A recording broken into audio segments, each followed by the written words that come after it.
I didn't mean for that to start over. Oh my goodness. Hi, everybody. How are you guys this morning? It is Monday morning. Monday morning. Coffee is strong. And it's a Monday morning, right? How are you guys? Hey, Henny. Hey, Sherry. Oh, hold on.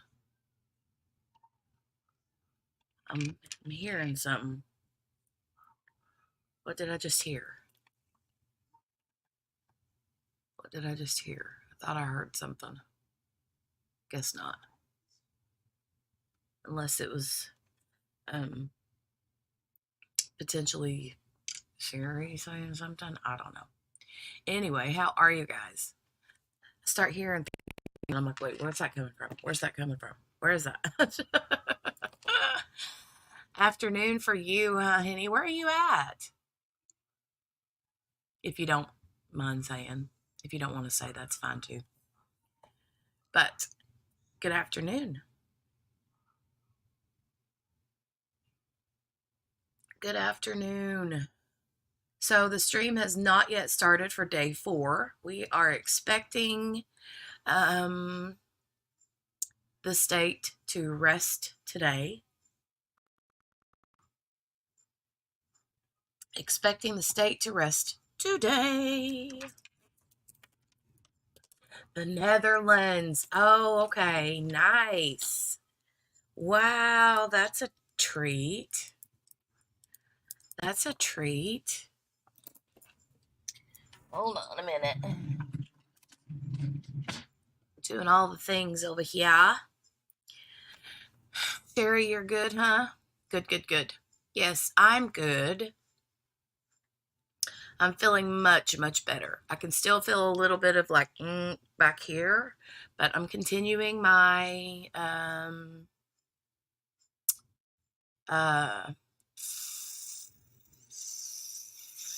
antibiotics. So, and I did not have the mom juice the other night. I was a good girl. I listened to you and I did not have it. So, there's that. I wanted it, but I didn't have it. What do you guys have planned for today? What are your plans for today? Oh, see movement over here. I see movement. Let's make that full screen for you guys.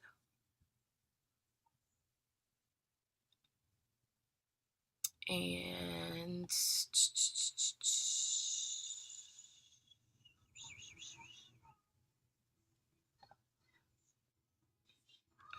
hold on just a second. Let me make sure the screen is how it's supposed to be.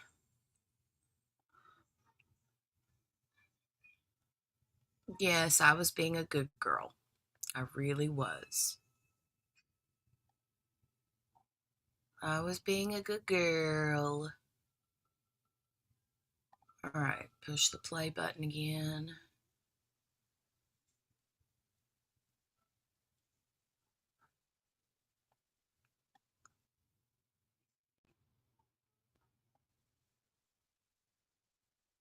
Okay, and we're live.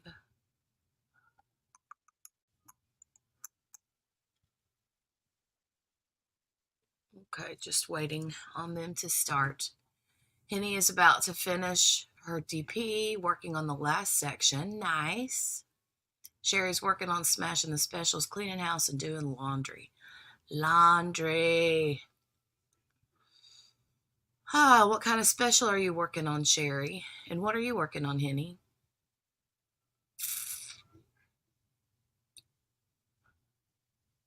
Not even gonna lie, I'm still working on my Christmas one. Yeah. I didn't do much diamond painting while I wasn't feeling good. Really didn't do much of anything when I wasn't feeling good. So there's that. There's that.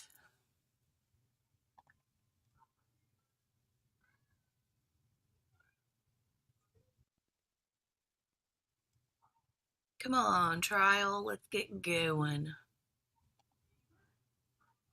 Oh, an Easter Bunny one. Wow. Fun. Yeah, it's like as soon as people are done with the holiday stuff, they go straight to spring, right? Straight to spring. Can't blame you. Not at all.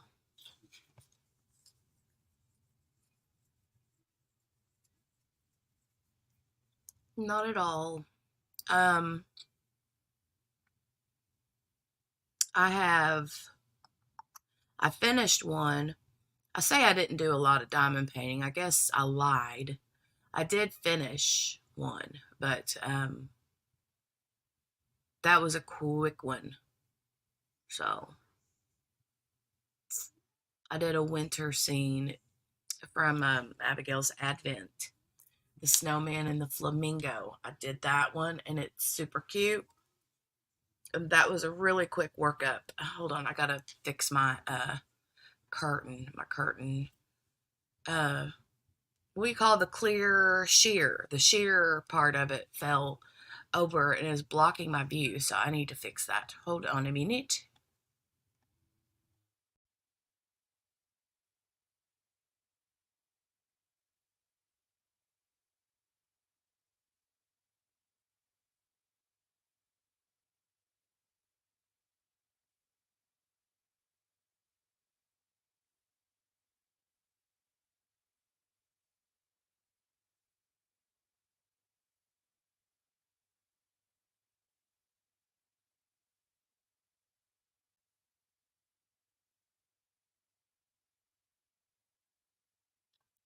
Okay, and I'm back.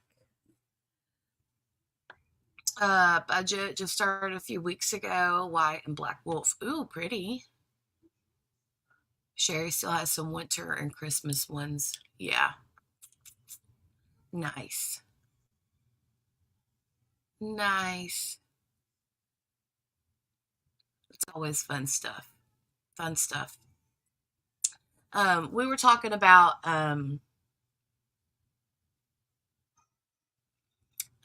the Savannah and Matthew case yesterday, that story. And I think you were both in here when we were talking about that. But um, we were discussing that, and um, hmm, I was watching a little bit more about that last night. And see, now that I moved my curtain, I can see the cat across the street. Cat's just like scooching across the road. But I was watching some more stuff about that last night, and they were saying, I don't know if it's true or not, but we knew that it was like drug dealing oriented, and apparently Savannah um, played just as much a part in it as Matthew did, which is sad to hear. But anyway, it just goes to show that lifestyle is not for the faint of heart, right? Mm-mm.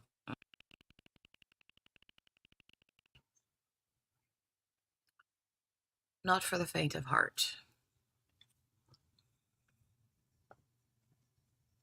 Mm. That is really sad. Very, very, very. It hurts your heart to hear stuff like that, you know? Mm-mm.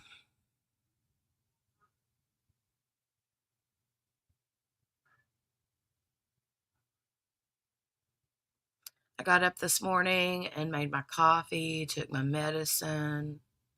Actually, I took my medicine, waited a little bit, then had my coffee. And because I take thyroid medicine every morning, and I have to wait a little bit in between, you know. But yeah,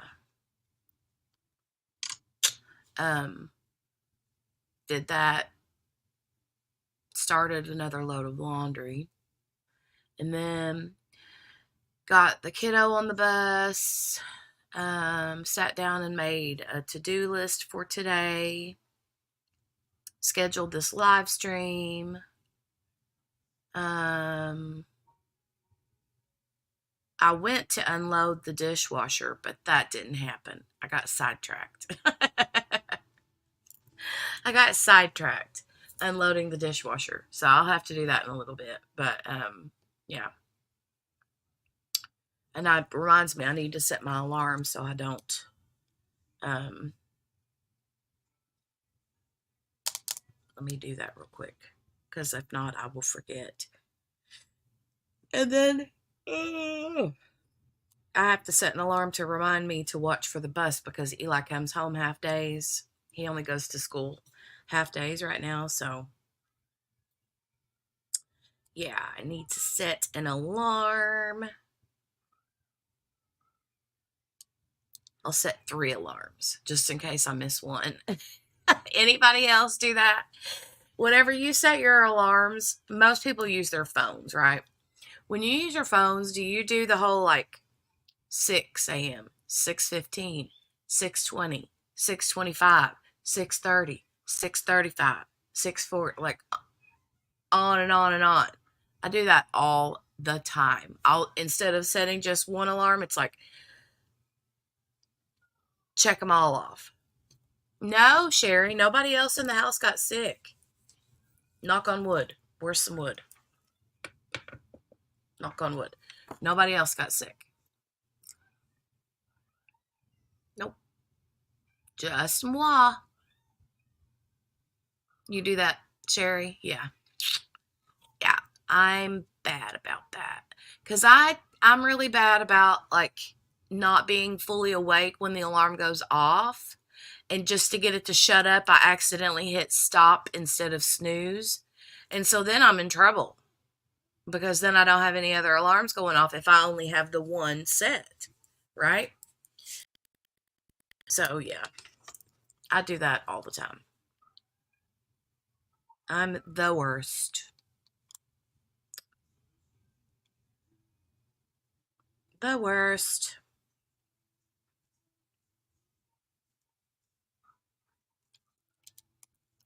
Now I'll set my phone up here. Oh, and that reminds me, I need to go grab my iPad too. Man, is it just me or shouldn't they have started yet?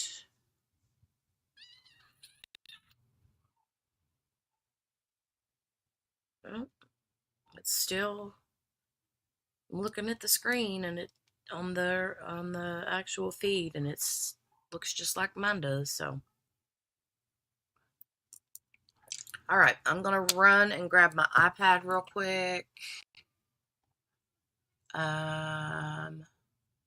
Sherry's like, that's why I set several alarms. See, great minds think alike. I've told you that before. Which, by the way, what we discussed before, while it's still early in the chat, I'm still working on that. So if you know, you know what I'm talking about, Sherry, right?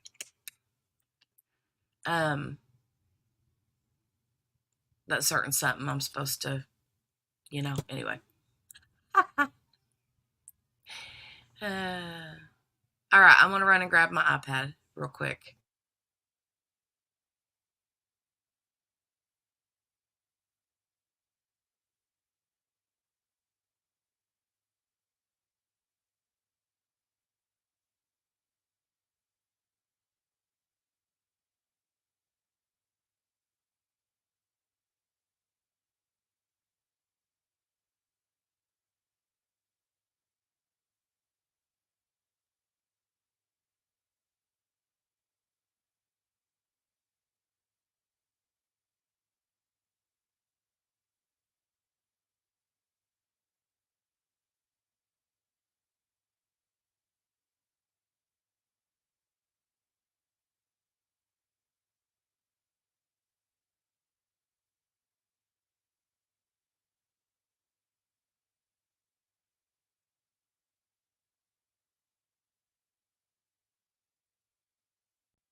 I'm back.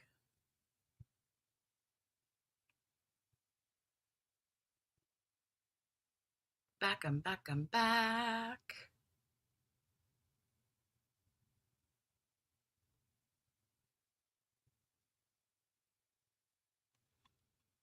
Still waiting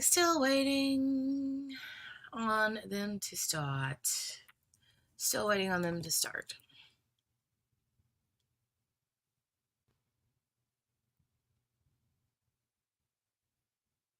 Looking to see if there's any kind of holdup.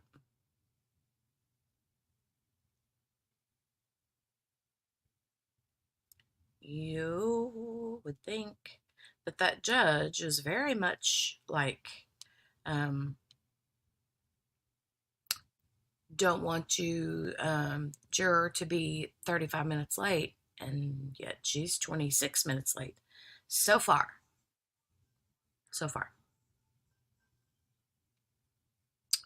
Welcome back. Thanks, Henny.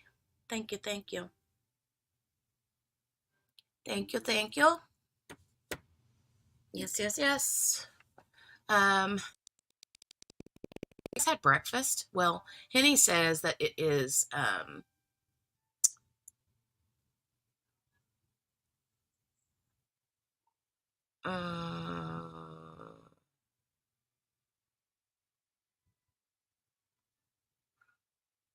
oh, maybe Sherry. Yeah.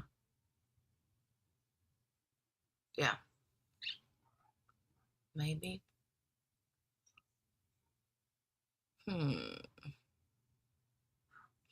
Um.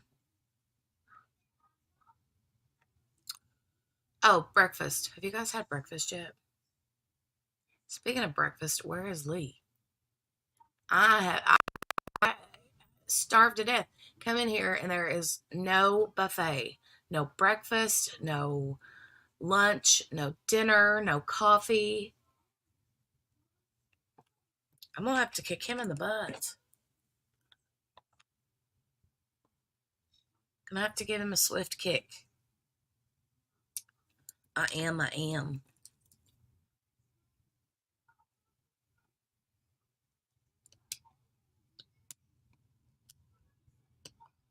Ooh, Cheerios with freeze-dried strawberries.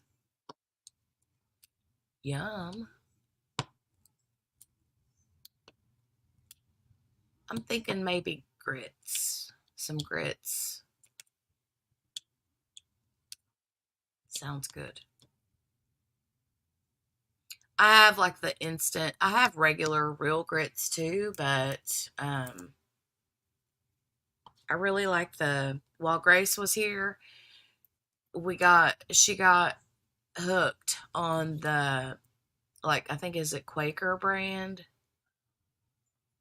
of grits, like the instant grits with the butter flavoring, and I love those. Oh my god, they're so good. And I'll put some like cheese in it. Oh, it's so good. Very, very good. Very, very good. The cheese and maybe a little bit of like bacon bits. You love oatmeal and grits too. Yeah, I do too.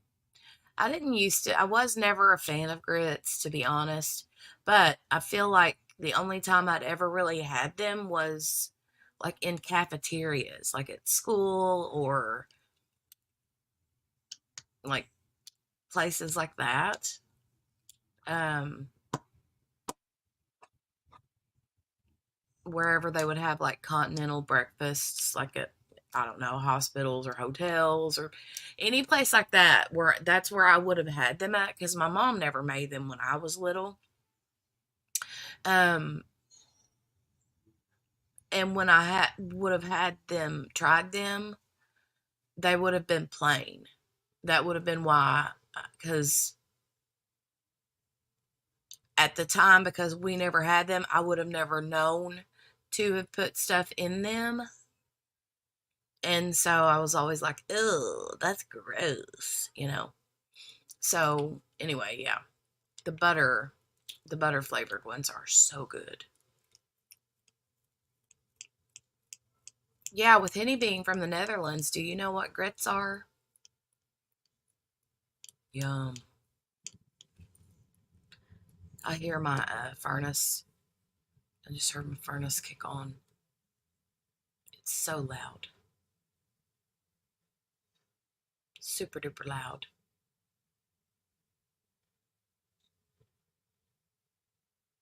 And I'm sure you hear it too because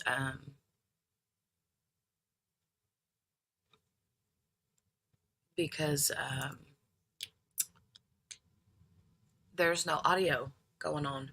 Usually the audio from the like whatever we're watching will be overpower background sound for the most part. Yeah, Sherry, I don't think that I would like sugar in mine either. I don't think I would like mine sweet. Now, my oatmeal I like sweet, but that's just how I've always eaten it, you know.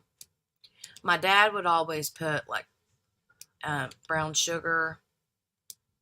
Oh, you have them there too, Henny? The grits. Yum. Is it something you like though? Some people, most people don't like them because of the like texture of them or whatever. But I love them.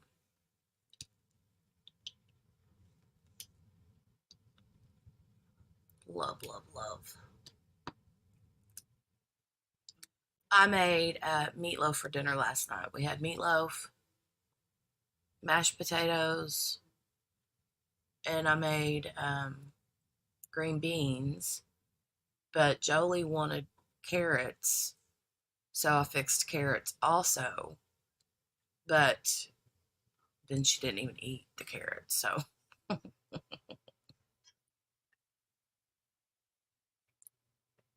it was very yummy though. So today we'll be having, or tonight for dinner, that's what we'll be having is leftovers. My favorite, one of my favorites. And I'm not too finicky. Like I don't have like an actual recipe. I just throw it together. And I've always, well, I think I started like back years and years ago. I started like making it from a recipe, but then I made it so often that I just kind of knew it, you know. But it's just the ground beef. Um,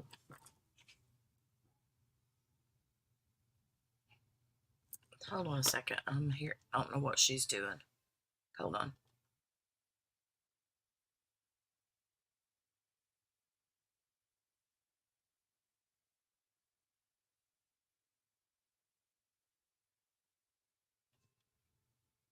Okay. So, but it's just ground beef and then um diced onion. And I usually use like a sleeve of saltine crackers crushed up or like seasoned breadcrumbs if I have them on hand. Um, Milk, egg, salt, pepper, garlic. Um, and I'll use actual garlic if I have it. If I don't, then I'll use like garlic powder. What else? Tomato sauce. Um, and that's it. I don't put like peppers or mushrooms or anything like that in it, but um, a lot of people do. I just never have. It would probably be really good with like chopped bell peppers in it. I might ought to do that. Mm. Typical child, I know, right, Sherry? Good morning, Kel. Oh my goodness, you're up early, sunshine. It's 6:34 a.m. for you. Welcome and good morning. Good morning. Good morning. Good morning. You like bell peppers and meatloaf, Sherry? I just never did it. I mean, you know how we always do, like, I don't know about you, but I always like prefer things the way my mom did them. And my mom never put bell peppers in meatloaf. So I never did. And then anybody that ever did when I was, you know, I would be like, ew, that's gross. But I didn't like peppers when I was little, Did not, did not. So funny how we do things so different from one person to the next. And I remember too, I went to visit, well, it was one of my girlfriends that I went to school with. We were really good friends. And um, she was making salmon patties, like fried salmon patties. And she was putting green onion, like bell peppers in hers. I said green onions, I meant bell peppers. But and onions, she did chop onion up and put in it, but she also chopped up bell peppers and put in it. And I'm like, that's nasty. No, thank you, ma'am. No, no, ma'am. Nope. And now I would probably appreciate it. I mean, I would like it. It wouldn't be my favorite because my favorite is just a plain old fried salmon patty with nothing in it. And I don't know. Kel just got out of the shower and getting ready for work. Yawn. Well, we're waiting on this stream to start. They are being slower than molasses this morning, dear. Dearie. The state is supposed to rest their case today, but we shall see. Kel. Yesterday we were talking about Savannah and Matthew. Did you see, and you may have mentioned something about it because I know you've been paying attention to that case or that story. I heard yesterday that they had, I don't know if like it's confirmed, but I heard that the meetup, because we had discovered that they went to meet with this, that Savannah and Matthew went to meet with Christopher, right, to exchange, to do a deal, right? And I heard something about that it was actually Savannah that was making the deal, not Matthew. Like this was supposed to be Savannah's client or customer or whatever. Did you hear that? I don't know. I don't know. And I started watching the Gypsy Rose again last night. I started watching the Confession on the Lifetime channel. I started watching that last night when I was going to bed and I fell asleep. So didn't get very far through it before I conked out. And so yeah, I need to watch that again.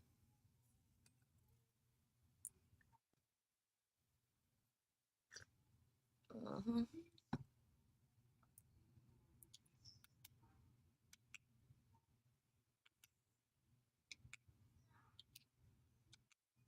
Well, I agree, Kel. Not a smart decision for a pregnant woman. I get it. And I'd said earlier here this morning when I was talking about it, I said it's not that business is not for the faint of heart. Mm, no, thank you. No, thank you.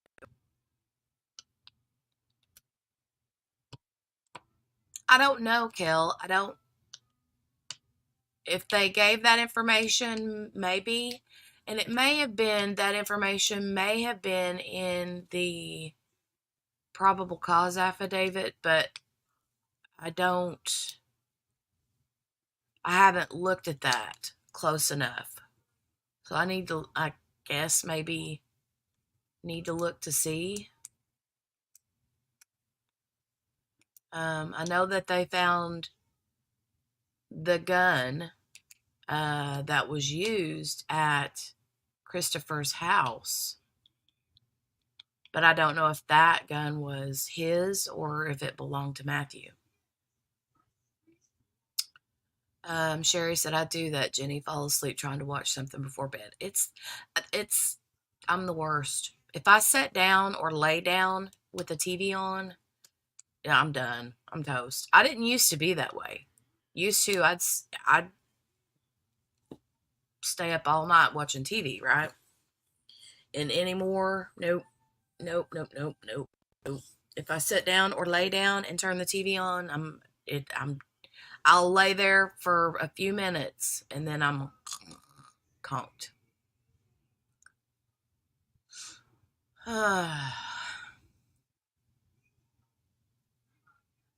Conked, conked, conked. Your couch puts you in a coma. That's how my recliner does me. My recliner does me that way. I have one of those like chair and a halves. You know what I'm talking about? It's like not a love seat. It's a recliner chair, but it's like bigger than a typical recliner. It's supposed to fit like a person and a half or whatever. Like, how do you even fit a person and a half? But anyway, that thing puts me in a coma.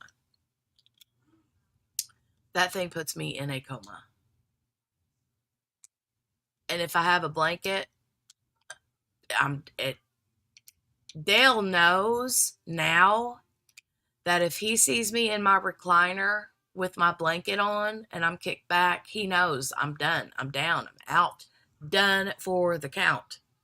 Like, don't even ask me to do anything else. I laid down in the bed last night, or in the chair last night, and he comes through there before he gets ready for bed because he's back on first shift now, right? So, which has been amazing, by the way. But he's like, he said, I've got a lot of, because I did laundry yesterday, and then late, like after dinner, he said, I've got a load of clothes in the washer. Can you make sure can you get them in the dryer for me before you go to bed? And I'm like, I looked at him and I said, I went like this. I was sitting in my chair, like kicked back in my chair with my blanket on. And I looked at him and I went, I'm done, buddy. I'm done. And he laughed. I said, is it something you have to have? Like, is it work clothes or what? And he's like, no, I got work clothes. I just wanted to wash some other stuff in one of my hoodies that I can wear tomorrow. And I'm like, he said, I have another jacket I can wear. I'm like, well, then you can wear the other jacket as long as you got work clothes. Because I was donezo. He is adjusting, yes. He is adjusting nicely. Much, much different. Much, much different. And like Jolie has been awake since like 7 this morning. And that's not her usual. She was really on her daddy's schedule while he was on second shift. So she would get up when he did, which would be late morning. And sometimes she'd even still sleep a little bit longer than he would, but yeah. Hey, Tammy, good morning. You're on break. What kind of break are you on? They haven't started here yet. We're still waiting on We're still waiting on the court stream to start for today. They said 9 a.m. and we're sitting here waiting patiently.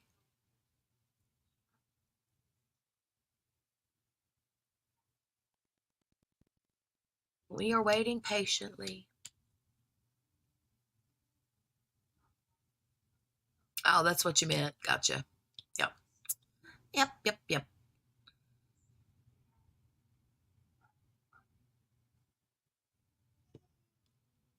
We chatted about all kinds of things this morning. Ew. Did I say that I got up at 6:30 earlier? That's if I did, that's not true. I got up at 5:30. Yeah, I got up at 5:30 this morning.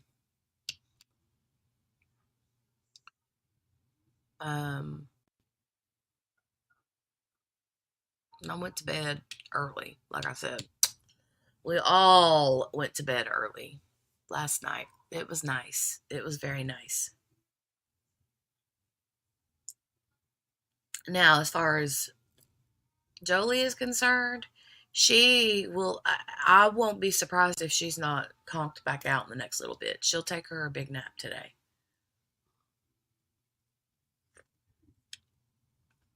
At 3:45 p.m. for you, Henny. That is my, the 3 to 4 p.m.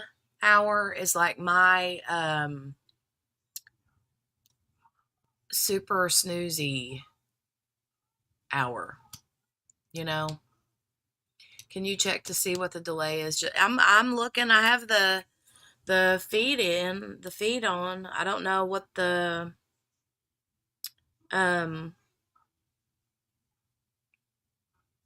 let me see if there's a moderator in there that's saying anything.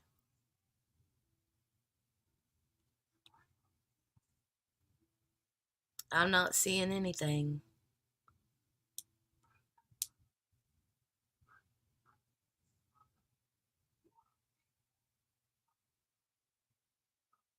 People are asking for updates. Somebody just said 41 minutes late, so yep, we're still waiting on it to start. Oh yay, Kel. You ordered the cappuccino K-Cups for work. They should arrive today. Did you get the great value caramel ones? Nice. That's what I have right now. This is my second cup. I don't remember if this is my second or third cup of coffee today. But currently right now I have the caramel ones, and I actually added them to my shopping list also a while ago because I've got like 3 left. I go back and forth through the day with the caramel K-Cups and just regular coffee K-Cups and then I just use whatever creamer I have on hand with that, but I go back and forth between the two.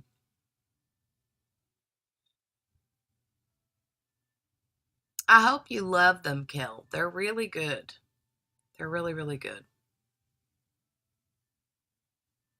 Oh, you order the vanilla and mocha. Okay.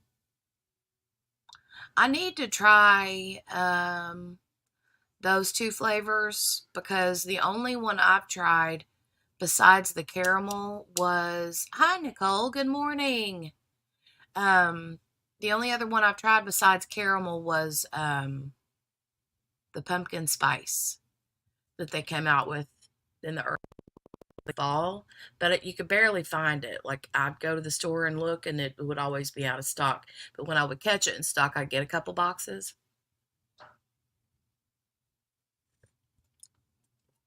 Good morning. Anybody entering newly? We're waiting on the stream to start. The court stream has not started yet. So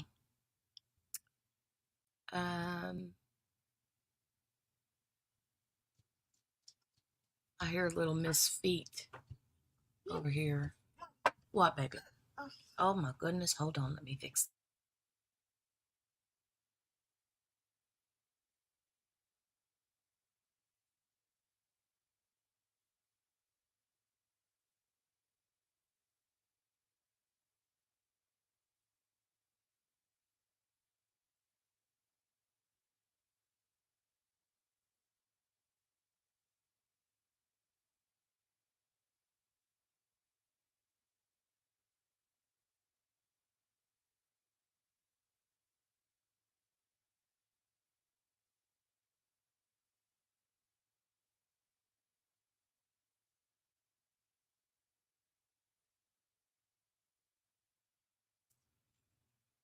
And I'm back. Her guitar, she has a little bitty guitar, and um,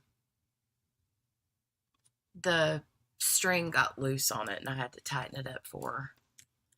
Yeah, her daddy got a guitar for Christmas, and we got her one for Christmas too, and hers was just a little bitty one stringer, like learning whatever guitar, like for little kids, and she's obsessed with it right now. So, oh, Sherry, the pumpkin one was really good. It was pumpkin spice, and it was pretty good. It was pretty good. Um, yeah, people in the feed are saying, uh, why is the stream late? Somebody said something about maybe one of the jurors is late again. Oh my God, wouldn't that be awful? Jolie can entertain us while we wait, right? I know. She's so funny. She's so funny. There's probably going to be a lot of interruptions, honestly, because she's up and at 'em this morning, and her brother is going back to school. Holiday Christmas break is over. Dad is back to work, and on the day shift again, and so it's just me and her at the moment, and nobody else to entertain her, or to help her when she needs something. So, you know, I'll probably be doing a lot of intermittent camera breaks. So, let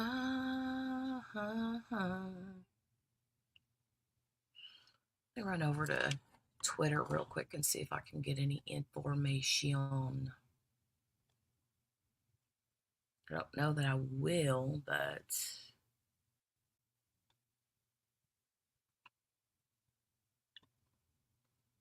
let's see.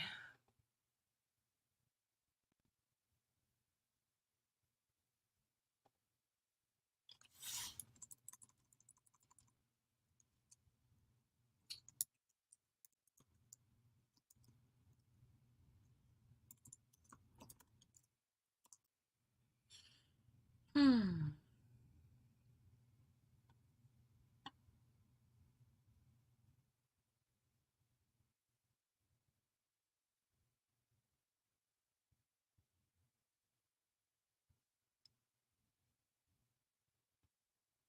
I'm not seeing anything here either.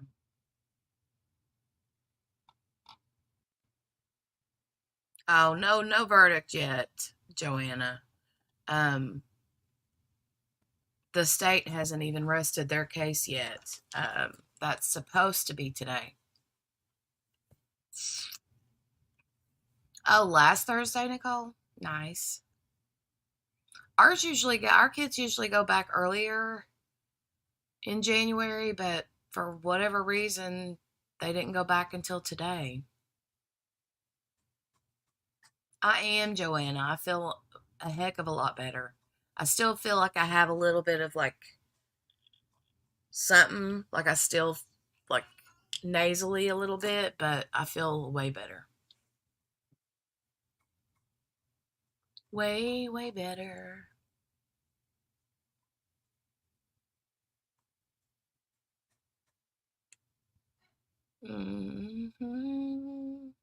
Thank you, doll. Thank you, doll. Darling. Thank you, darling. Yeah, they are 55 minutes late. 55. 55.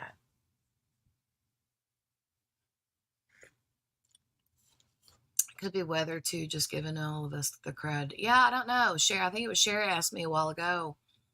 if anybody else in the house got sick, but no, it was just me, just moi, that got sick. Look, Joanna.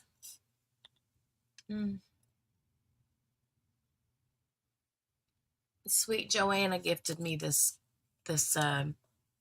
pretty Golden Girls coffee tumbler. I love it so much.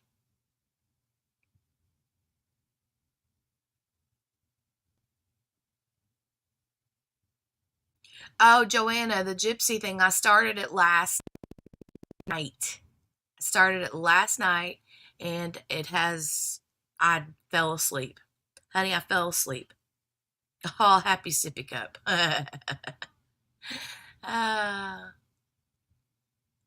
But yeah, I started the Gypsy Rose Confessions from Prison or whatever. Started it last night and fell asleep. So I'll have to start it over. Was there like 3 episodes? Is that right? There were some things in the first episode that I watched last night that I did not know about. Yeah, I didn't know about certain things. Like I didn't know about the allegations against her grandfather, with the, like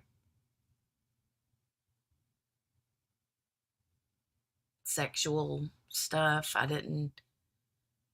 The abuse allegations and stuff, I did not know about that. And I have to say, I don't want to spoil it for anybody, but just know that that was admitted by Gypsy Rose. And that was the first I'd heard of it. Hadn't heard of that before. You're still catching up with it. Tammy has a doctor's appointment and it's snowing. Yeah, I don't like driving in snow or ice either. It's no fun. Yeah, she is accountable and brutally honest about her part in things and remorseful, kinda. Yeah. Well, she did. I heard her say in the thing yesterday. What, baby? Hi. I heard her say in the thing yesterday that last night that she, in the confessional thing, that she didn't have any remorse for a long time, and she said it was a few years before she felt any remorse, and that before she even realized that her mom wasn't coming back, so that was a little telling, and she'd said that she thought that her mom loved her in her own way, that kind of thing, Love when you get a good storyline like that,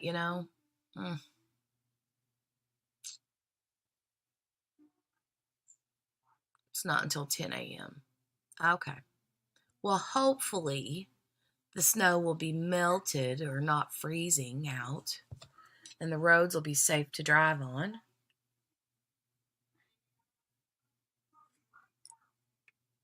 Hopefully. Tammy, you'll enjoy the Gypsy Rose story, I think.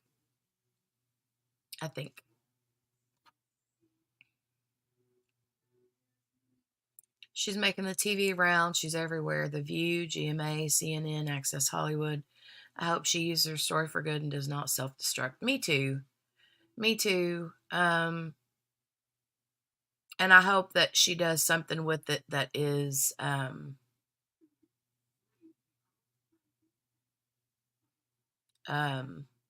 beneficial to other people, potentially in her situation, or that in her situation, or some sort of good, and that it's not just like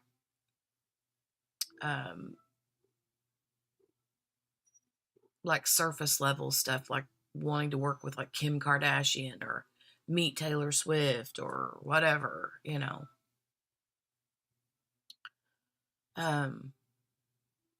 So I thought that the whole quick little blurb that she put in one of her posts about her husband, because I guess a lot of people were giving her husband grief and being mean and hateful to about him or to him in the comments, and they she came into the comment and said something like, um, "It's okay, honey. They're just jealous. They don't know you like I know you," and talked about she made a kind of a funny little sexual innuendo comment about his stuff is fire, you know, that kind of thing. And it just cracked me up. Cracked me up. I was like, oh my God. Oh my God. Did she just really say that? But she did. Um, and I'm also very impressed with her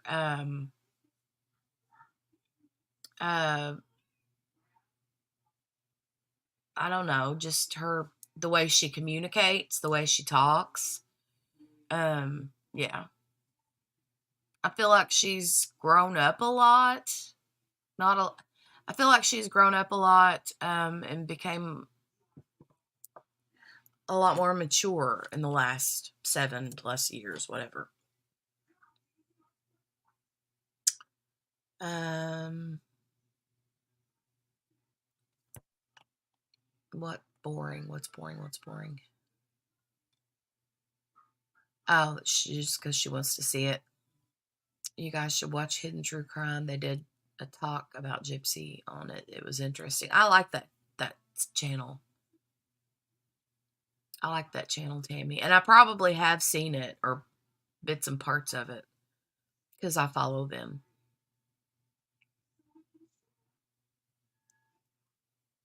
Um,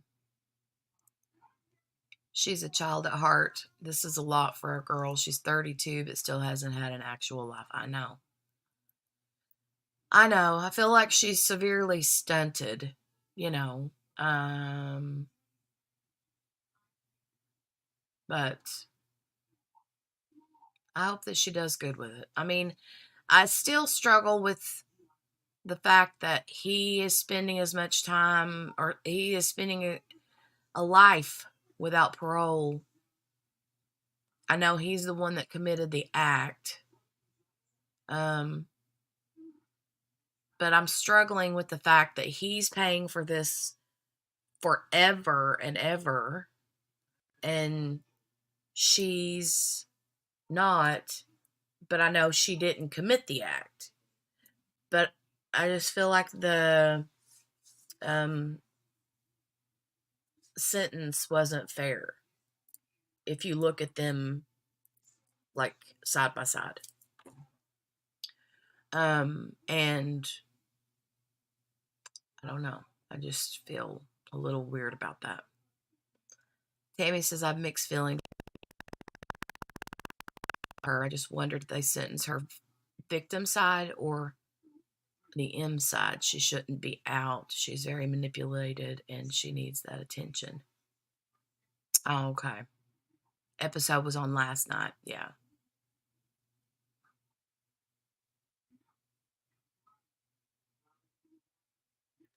Um, Joanna, I saw that he had asked for one, but I didn't know that he was granted a new trial. Are you sure about that?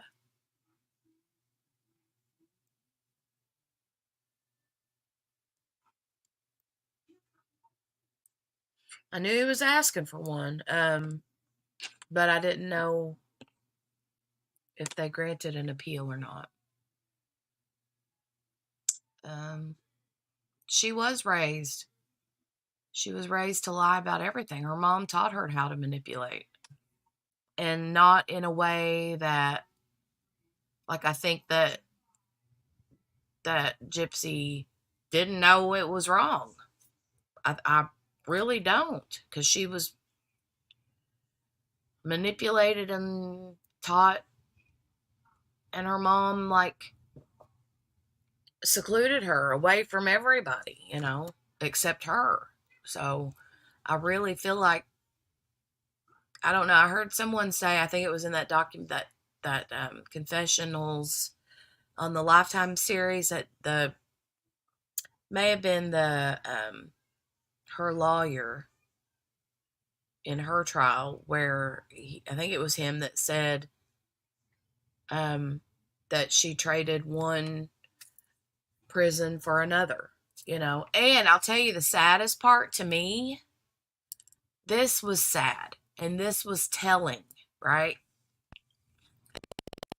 It's a spoiler. Oh, audio. All of our jurors. Oh, wow. She wants to rest on your own. Christmas hotter. She wants to rest on your own. We now have all of our jurors. Uh-oh. Somebody's in trouble. Somebody's in trouble.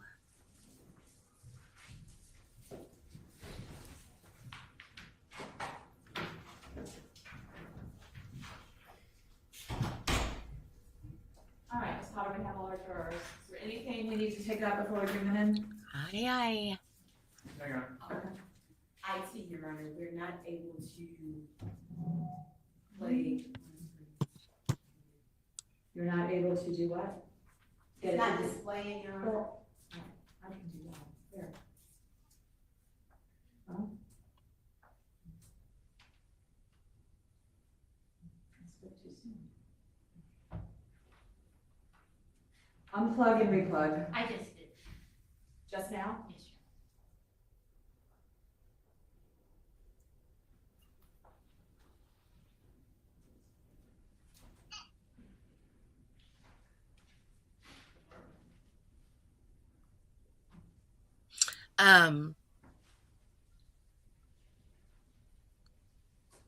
Let me finish my thought real quick on Gypsy Rose while they're waiting. Or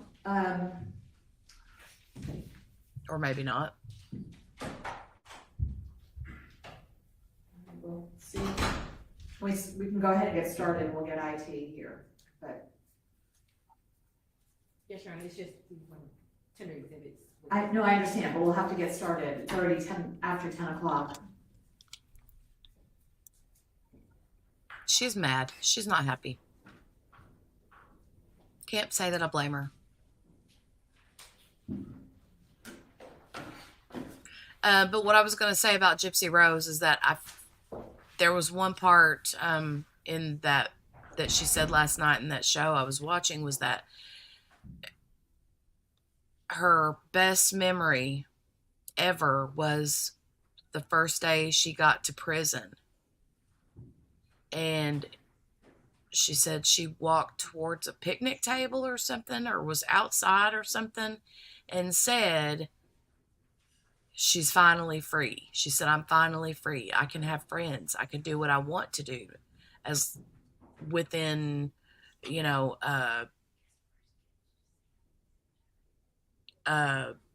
confined area, confined space, right? I mean, it's prison, but she was her own person, All right, Chris is on his way, but we're gonna go ahead and bring the jurors in. I hope.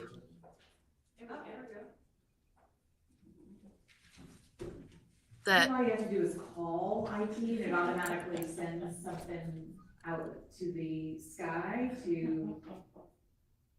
All right, so it's working now. All right, well, we're not canceling it. He'll still come just in case it'll probably stop working in a minute. Okay.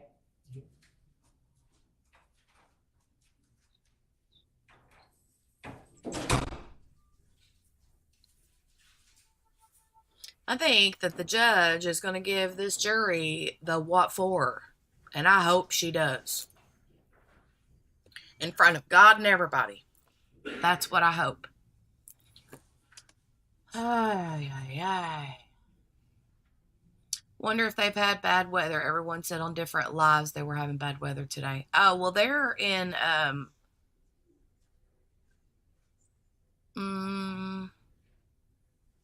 Georgia. Yeah, they're in Georgia.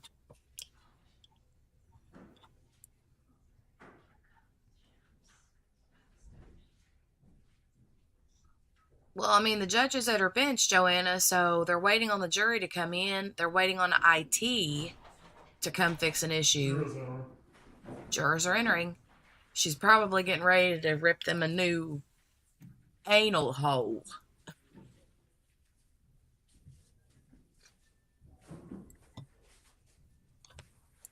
Or at least one of the jurors, depending on who was late.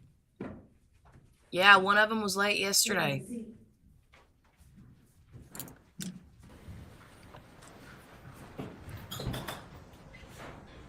All right. Welcome back, everybody. Hope y'all have a nice weekend.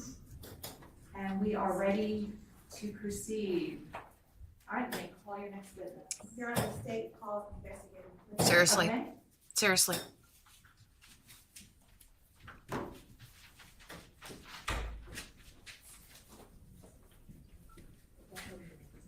She's just going to let him off the hook. Again.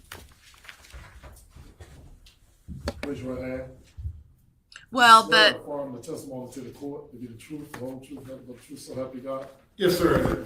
oh, this State guy's your name for the court. cute. It's Investigator McClendon. It's McLendon.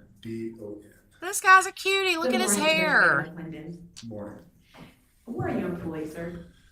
Currently, I am the supervising investigator over the domestic violence and sexual assault unit here at the DeKalb County District Attorney's Office.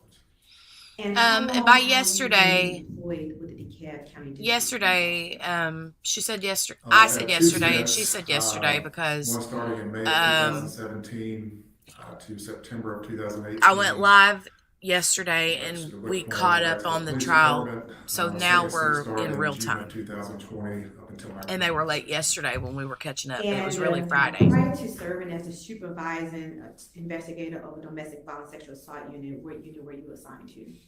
I was assigned to the major case unit as an investigator.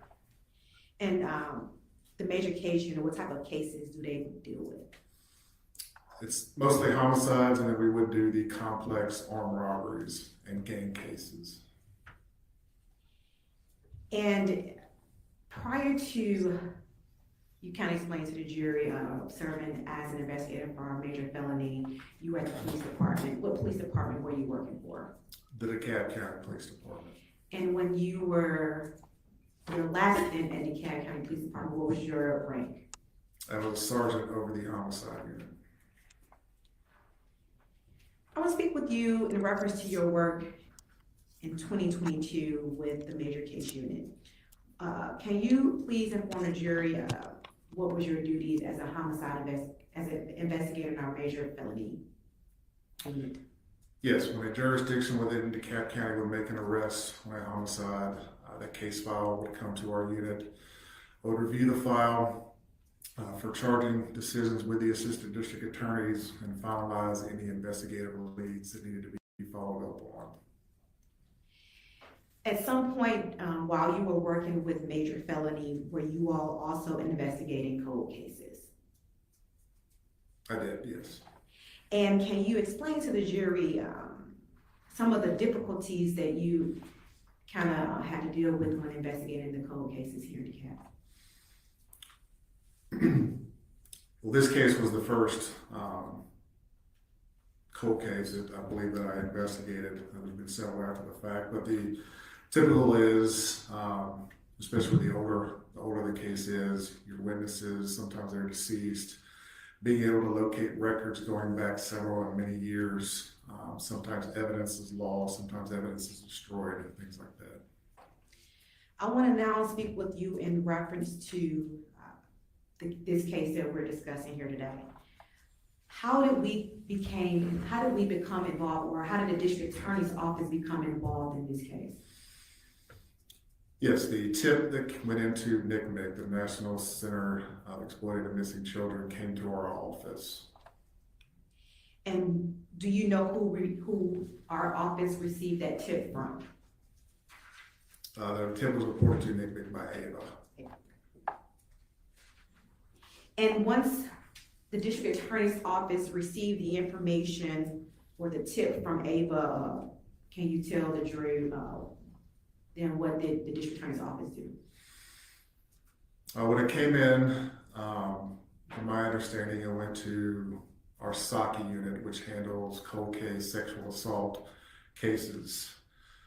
They reviewed and investigated the case as far as they could, but it was ultimately turned over to myself to look into regards to furthering the investigation in the case. So after the case or the case at hand came to the major felony case, at some point did you all reach out to the DeKalb County Police Department? Yes, I coordinated with the DeKalb County Police Department. Lieutenant Quigley was in homicide at the time. That was a unit that I had just left, coming over here to coordinate the interview with the potential mother, Teresa, out in Phoenix, and getting a DNA sample. And prior to preparing to go out to Phoenix to get a DNA sample, did the SACI unit or someone from our office go and speak to the potential father in this case? Yes, they did. And do you know whether or not someone within our office obtained Mr. William Hamilton DNA? Yes, they did. And was those DNA results back before you and Lieutenant Quigley coordinated to go to Arizona? Yes, they were. All right, so at some point, you and Detective Quigley went to Arizona. How do you all know that Arizona was where you needed to go to find the potential mother of this unidentified individual at that time? Prior to, we conducted our research using databases we have access to, where it was learned that Teresa Black was living in Arizona, and coordinated with their, I believe it was their special victims unit, to assist us in locating her.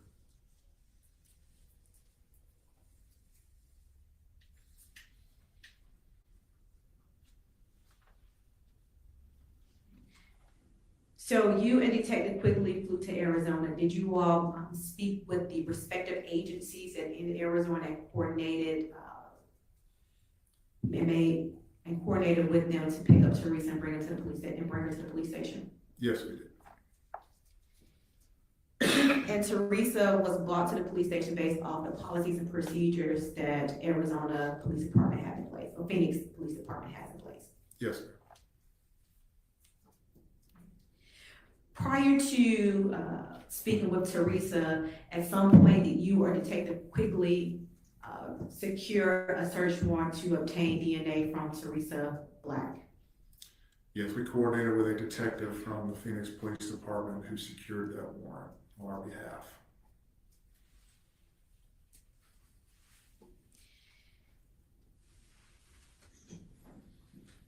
Wow.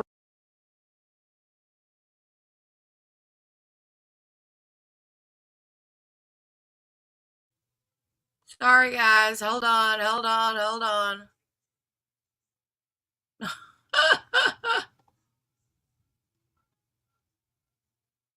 Sorry, guys. Hold on. I got all my tabs messed up. Hold on.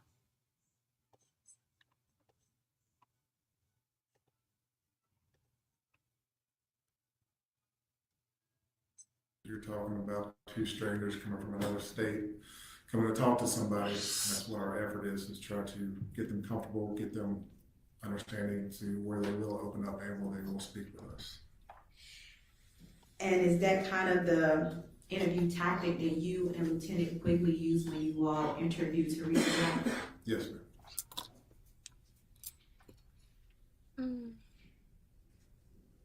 Were you all able to obtain Teresa's Black DNA? Yes, we were.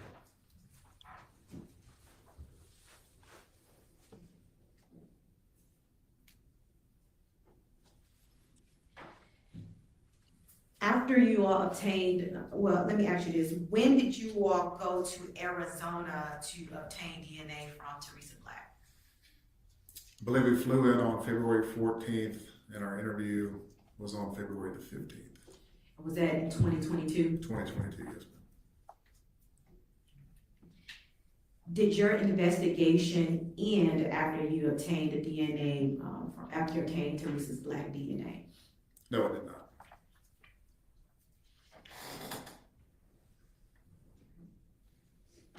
When you all got back to Georgia, can you explain whether or not you continue to work at side by side with Lieutenant Quigley, or did you continue on this investigation without Lieutenant Quigley?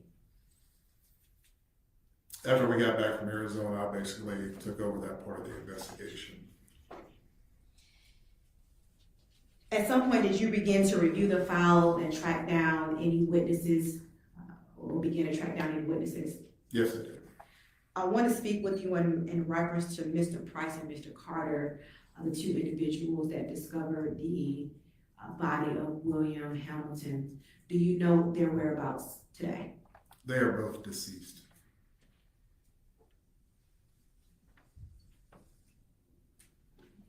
There were a large number of law enforcement officers on this case. Were you able to discover the whereabouts of some of the law enforcement officers on this case? Yes, I was able to locate some of them. However, just like with some of the witnesses in that case, some of the officers had two passed away.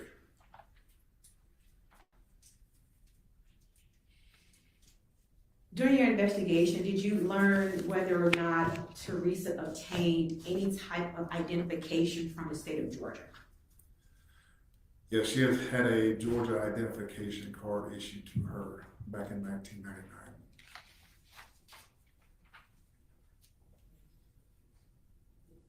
May I approach? Yes. I am showing you what's been marked as States Exhibit 80 for identification purposes. Investigator McClendon, can you tell the jurors what's depicted in States Exhibit 80?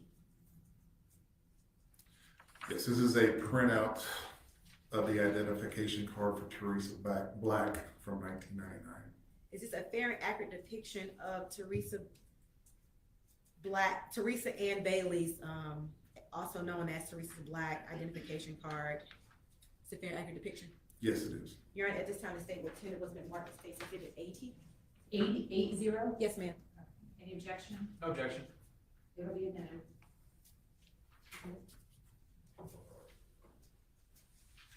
Permission to publish, Your Honor. Sure. Is it working? Should be.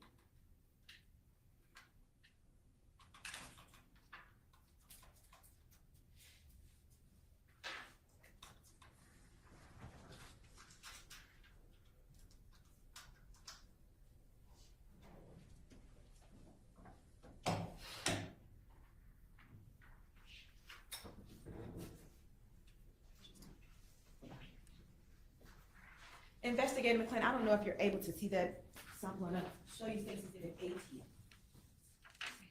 Can you tell this jurors the date that this identification was obtained? Yes, the issue date was June 23rd, 1999. June 23rd. And what is the address on this identification? It's 1039 Marietta Street, Northwest, Atlanta, Georgia. Zip code is 30318.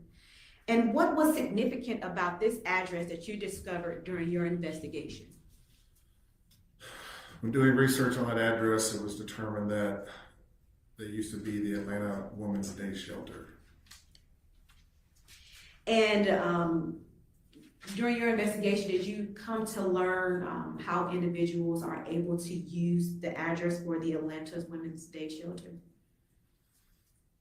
I did. They were just able to use that address for reasons to get a ID or for their an ID card for their carry.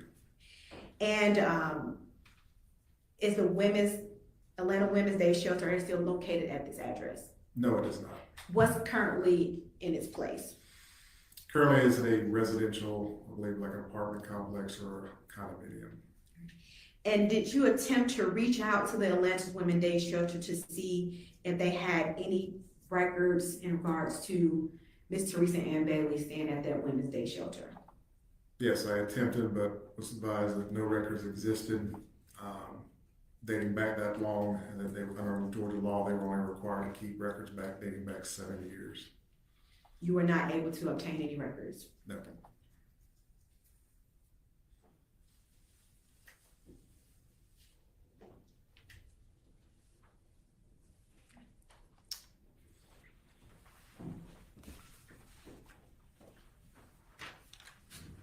I'm sorry, but he has really pretty hair.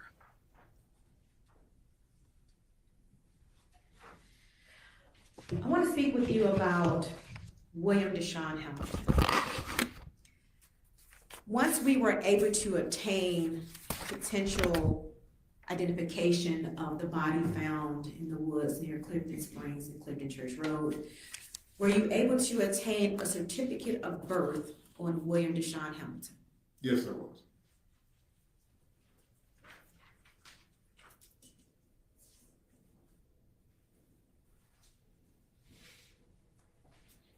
May I approach, Your Honor? Yes. I'm sure you've been marked as State's Exhibit 81.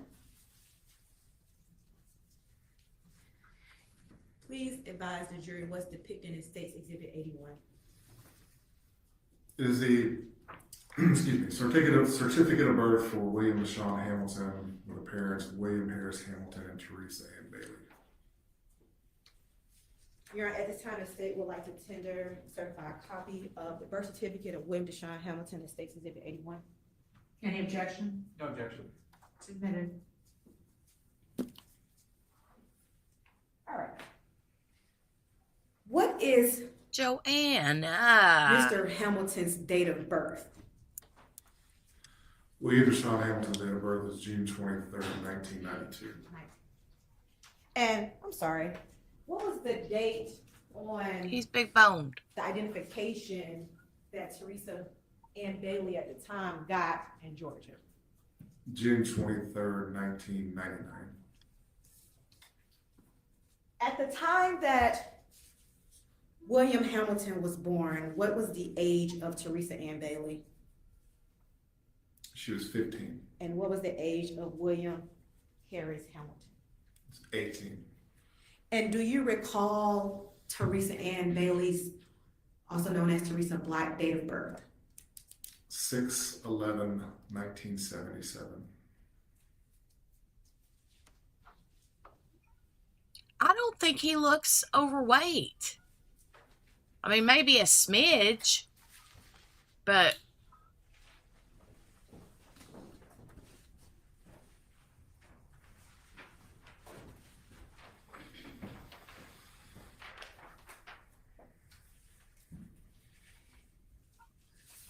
During your investigation, did you learn whether or not Mr. William DaShawn Hamilton was ever enrolled in any school system? He was. And do you recall what city or state that he was enrolled in? Where he was enrolled in school? Yes, it was in North Carolina, the Mecklenburg County School District.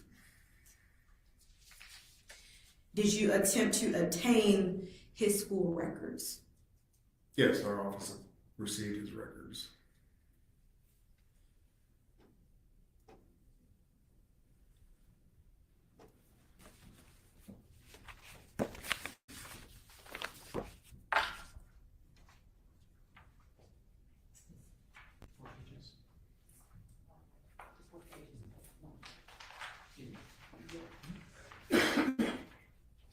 Madam Mayor, I approach.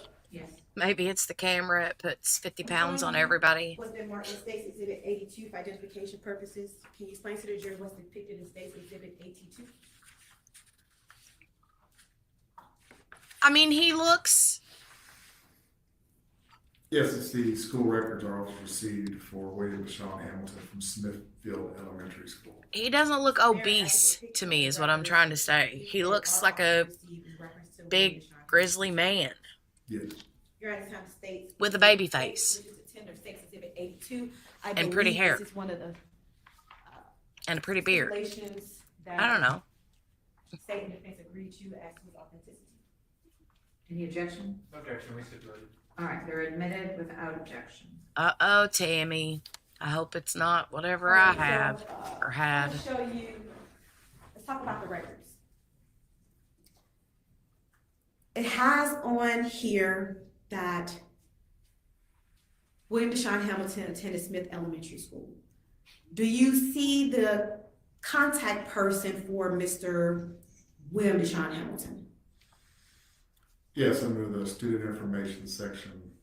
the It's not on contact is pause. Hamilton William, presumably William Hamilton, the father. And it has the child's birthday, correct? Yes, And what, does it have a withdrawal date on here? it does of December 1st, 1998. I want to go to the second page. What is shown in the middle in reference to the immunization of William DaShawn Hamilton? It's just showing the dates and the immunizations that he received. All right, and below that, it has attendance information. Can you tell the jurors during first grade, how many days was Mr. Hamilton present? 62, And how many days was he absent? 4.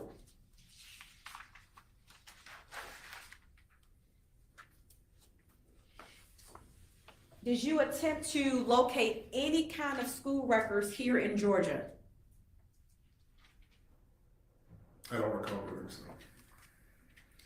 Did you ever come to learn whether or not he was ever enrolled in any school system here in Georgia? No, I'm going to object on hearsay. He said he didn't look into him personally.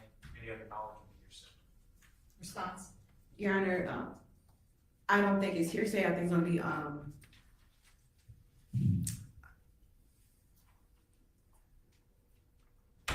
effect on the listener if he was able to obtain. any Oh, documents. Tammy, that's funny. I was really He didn't confused for a post- he minute. didn't I look was for like, wait a any- minute, what?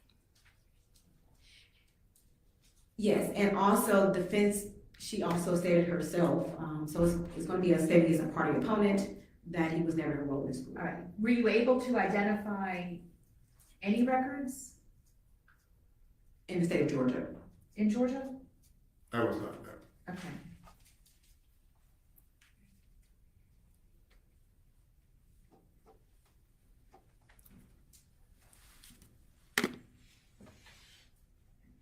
So at some point you began to do additional investigation in Charlotte. At some point, did you ever go out to Charlotte, North Carolina in reference to this case? I did. Roughly, when did you go to Charlotte? I believe it was in May of 2022. And while you were in Charlotte, can you tell the jury what you were able to, what kind of evidence you were able to discover? While we were in Charlotte, we met with Ava, spoke with her about the case, met with the paternal side of William Hamilton's family, spoke with family members there. Based on speaking with Ava, I was able to identify Miles, was able to speak to him while we were there, and also was able to identify Montequela Davis, the daycare provider. Learned she was living in Raleigh, North Carolina at the time of my visit. At some point, were you able to make contact with Tina? I was. By phone. And when you were out during your investigation in Charlotte, was Lieutenant Quigley with you at that time? He was not.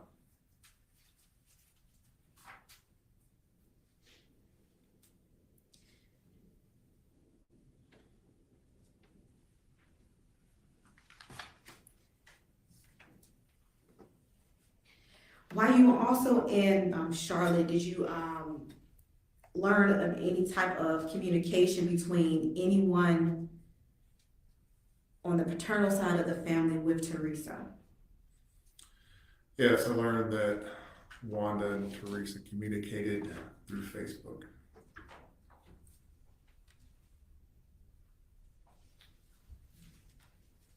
Did you do any research in reference to Facebook records? I did. I was able to ascertained both accounts and applied and was granted search warrants for both accounts for Teresa Black and Wanda Hamilton.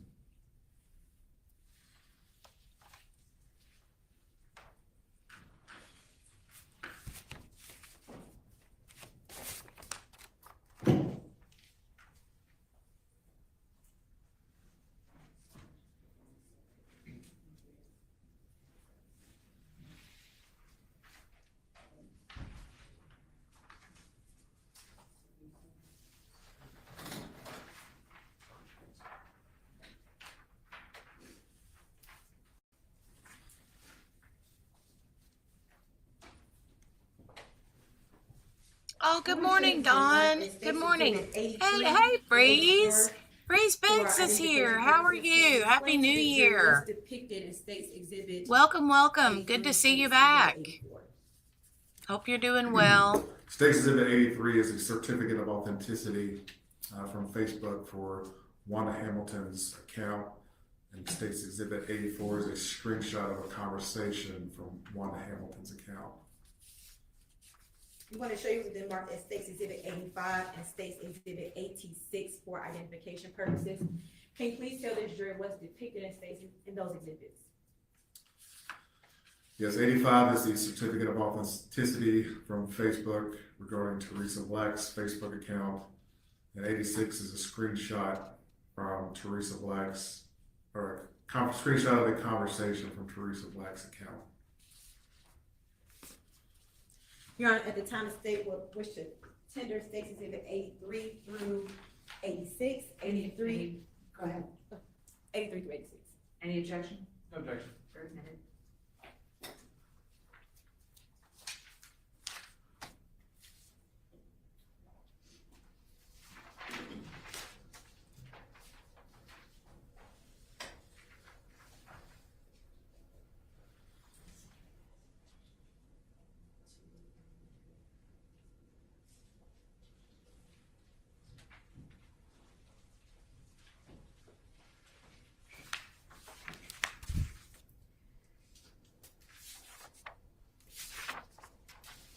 I want to show you what's already been tendered into evidence in State's Exhibit 76. Do you recall what's in State's Exhibit 76? There's a screenshot showing the main page for Wanda Hamilton's Facebook account. And State's Exhibit 77. Same thing, it's a screenshot of the homepage for Teresa Black's account.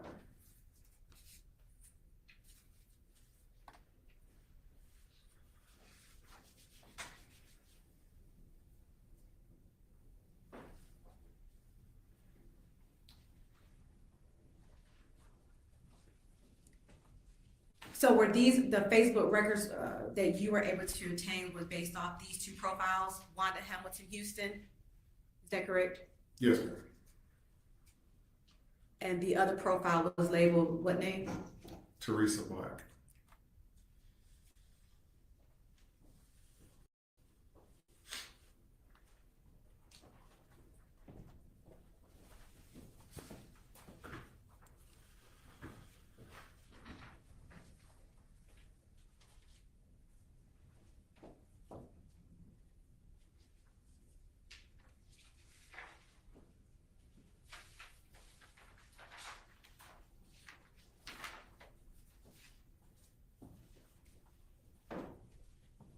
Can you see that on the screen, Investigator McClendon? Are you able to see that? Yes, ma'am. All right, I want to direct you to the exhibit on the screen. What is the event date? When does this conversation start? April 13th, 2017. And in reference to this conversation, who is the author located? Who's the first author in this conversation? On this page, it appears that the first author is Wanda Hamilton Houston. Look at the very top page, the very top. Who is it says as the author? Teresa Black. And when you go down to the second set after the author, scent, and body, there is another author right after that. Now, who is that author? That would be Wanda Hamilton Houston. And so is this conversation taking place between the Facebook accounts of Wanda Hamilton Houston and Teresa Black? It is. I want to direct you to a specific conversation within this conversation.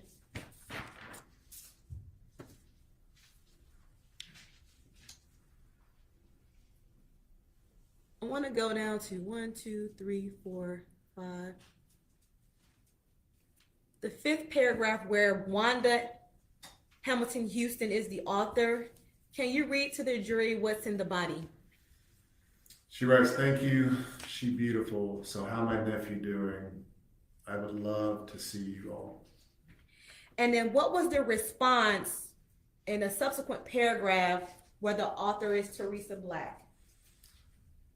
Teresa Black responds, "He is good. He has 2 kids. I'll give him your number. We live in Alaska, but moving to Arizona in May with my fiance." And what is the date and time that message was sent by Teresa Black? April 13th, 2017 at 6:15 p.m. That's in UTC time.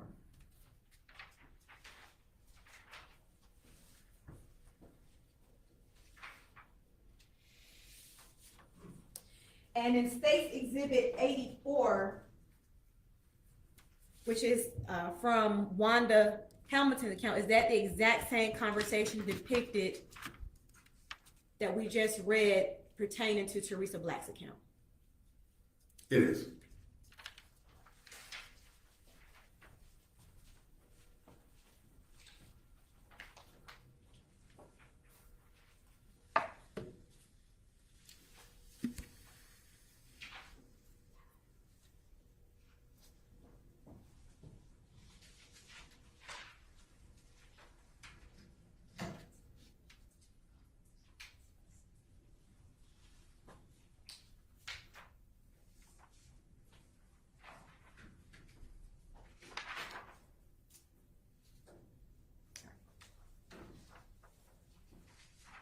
Can you see that on the screen?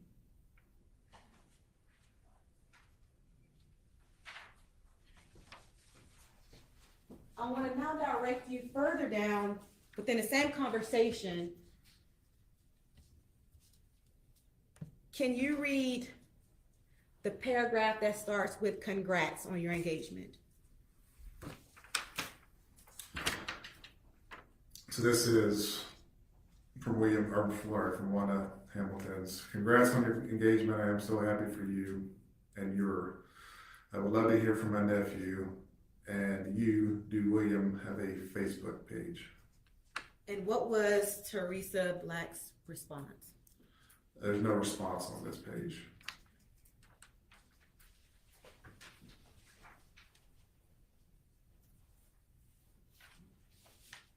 And then at some point, even without a response, does Ms. Hamilton continue to send messages to Teresa Black? She does. And what is her next response or next message? Wanda's next message is, "Send some pictures of you. Here's some picture of my kids and grandkids." And then at that point, does Ms. Hamilton proceed to send photos? Yes, she sends 4 photos. And is there a response from Teresa Black? I don't believe so.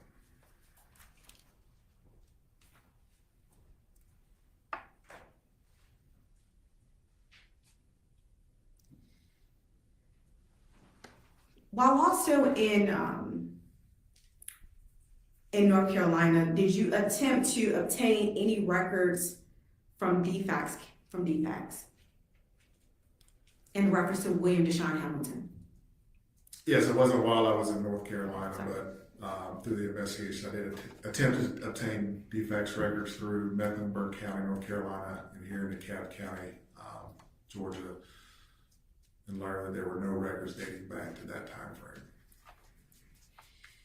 Did you come to know a place where Teresa may have been employed while she was here in DeKalb County, or I'm sorry, here in Georgia? Yes, pleasers. And did you attempt to contact her previous employer? Yeah, the business is closed, been closed for many years. The owner is deceased. I was unable to locate any records, or they did not keep any records from back in the day. And so there was some point where you attempted to also see if Ms. Black got her liquor license in order to become an exotic dancer. How successful were you with that? Again, no record could be found with, that would have been the Atlanta Police Department going back that far. During your investigation, did you ever learn whether or not William Hamilton was reported missing? I was not able to.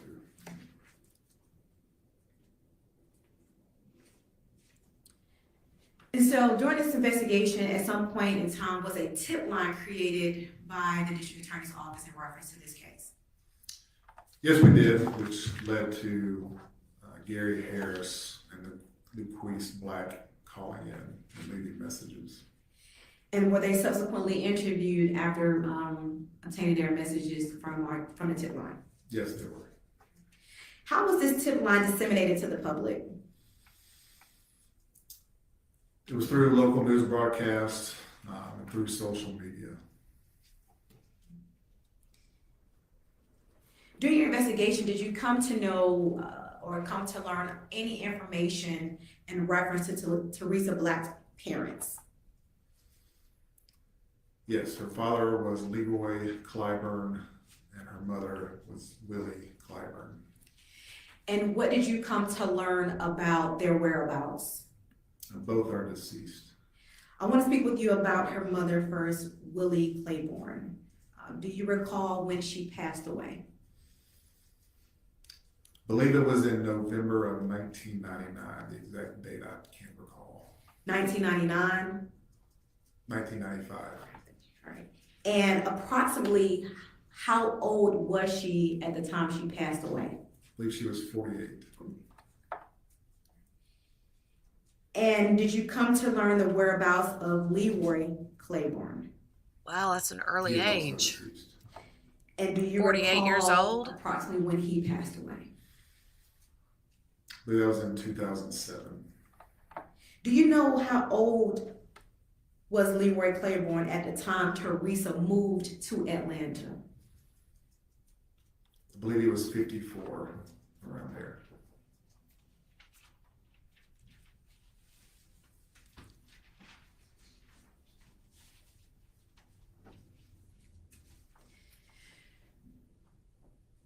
During your time investigating this case, were you able or did you seek records from the Internal Revenue Service of Teresa's income taxes? I did, and again learned that the records were not held from going back that long. Did you attempt to search for any unemployment records with North Carolina regarding Teresa? I did, and those advised no records could be located going back that far. Upon learning information from William Hamilton in reference to child support being taken out of his checks, did you attempt to contact any child support office in North Carolina? I did. I was able to learn that a case was open between the two parties in No, I'm going to 2002. object to this. Basis, Hearsay. response? Your Honor, this is not hearsay. This is actually effect on the listener. This is the investigator investigating the case, trying to figure out, corroborate other items that were already mentioned in this case, and he was doing his investigative work in order to corroborate those. So, Your Honor, this was an investigative work. That doesn't make it non-hearsay, or, yeah, that doesn't make it non-hearsay. Yes, Your Honor, but it's the effect on the listener, which makes it Well, non-testimonial. all right, then rephrase the question so you can establish that. Your Honor, my objection is it has to have an effect on him. Right, Not just- that's what I said, she needs to rephrase the question to set up the effect on your. Were you able to obtain any child support records from North Carolina? No, I was not.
Oh my goodness, you guys in the chat are cracking me up.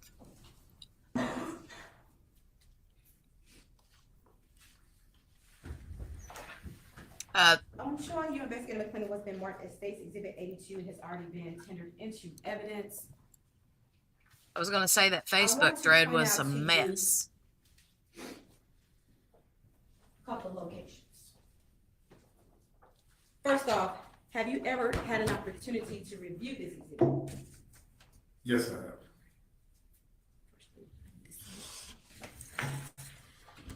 So can you point, I guess, on the screen behind you, where the city of Decatur is located? This area up here. And where is the Atlanta Women Day Shelter back in 1998, 1999? 1039 Marietta Street. And where was Club Pleasers located around 1998, 1999 on this map? Down here at 849 Cleveland Avenue. And then the incident location approximately where William Hamilton body was found. In this area right here, the address to the church across the street was 2918 Clifton Church Road. During your investigation, were you able to investigate the approximate distance and times that a person can get from either of these locations, either from the Atlanta Women's Day Shelter to Clifton Springs and or from Pleasers to Clifton Springs? I'm not quite sure I understand. Okay. During your investigation, did you go out to these locations? I did. Were you able to learn the approximate time it took you to get from the Atlanta Women's Day Shelter to Clifton Springs?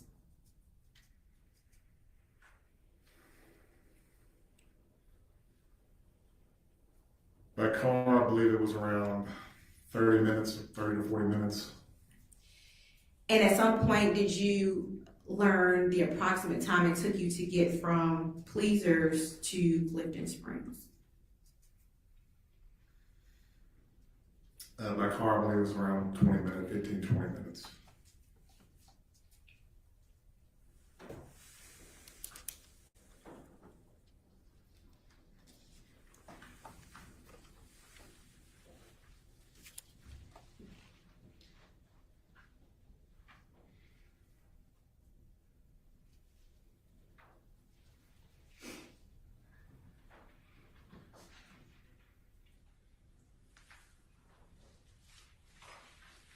While you and Lieutenant Quigley was in Arizona, did you all make any charging decisions at that time in reference to Ms. Teresa Black? No. Was there any arrest made while you and Detective Quigley was in Arizona? No. after you completed additional investigation after Arizona, at some point, did you ultimately present this case before a grand jury? Yes, in June of 2022. And that is roughly how many years had passed since the finding of William DaShawn Hamilton?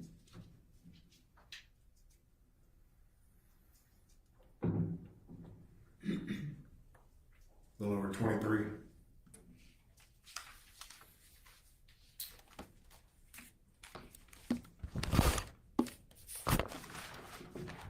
Come on, Your Honor.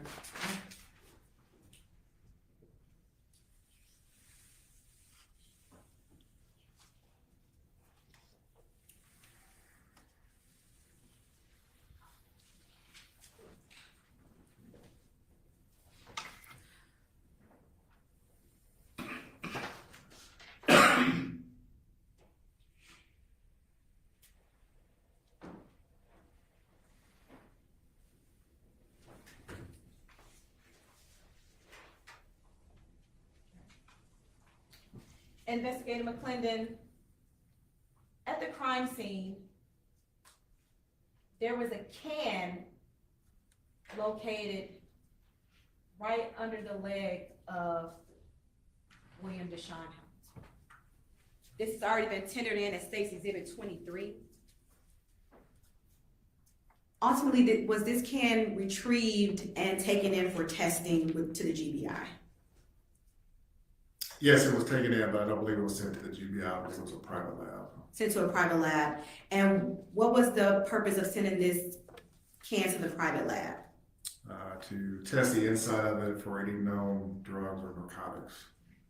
And do you recall the reason why it was suspected that narcotics could have possibly been in this can?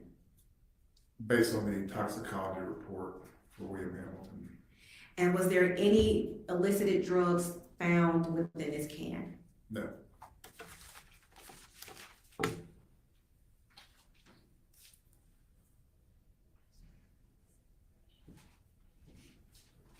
And Your Honor, at this time, the state will ask that you read the stipulation that has been tendered by both parties in reference to the can that was found.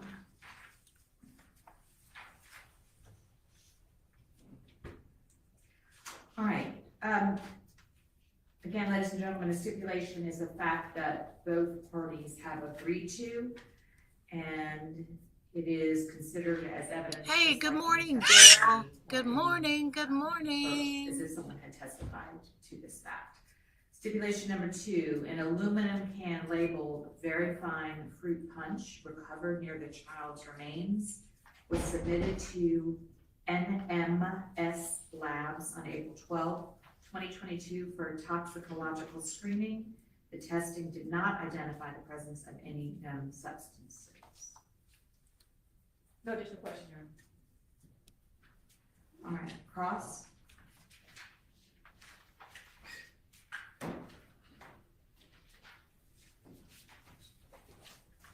Good morning. Morning, sir.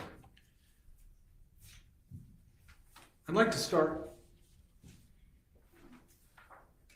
Investigator McClendon, with your conversation with Ava McNeil. You had a conversation with her, correct? Yes. And it was on April 1st of 2022, is that right? I believe that was we had a Zoom meeting with her prior to going out to Charlotte. All right, and you participated in that, Yes. and you wrote a report after your participation in that meeting? Yes. Okay. Do you recall that Ava mentioned having a conversation with Teresa? It was just a she stipulation, believes it was a Tammy, payphone in between Atlanta, right? Yes, I remember that. Do you recall that Ava the state and the told defense. you that was So she was about just letting 3 the jury days know after that they Teresa left agreed to Charlotte? that portion. I'd have to review my. Would you like to? Give you a date. Yes, sir. Okay. Your Honor, may I approach? Sure. Just let me know when your recollections refreshed. Yes, it stated it was 3 days after she left. All right. And did she ever say that she spoke with Teresa again while she was in Atlanta? I don't think she did. In fact, she told you that she didn't speak to her until she got back to North Carolina, right? I believe yes.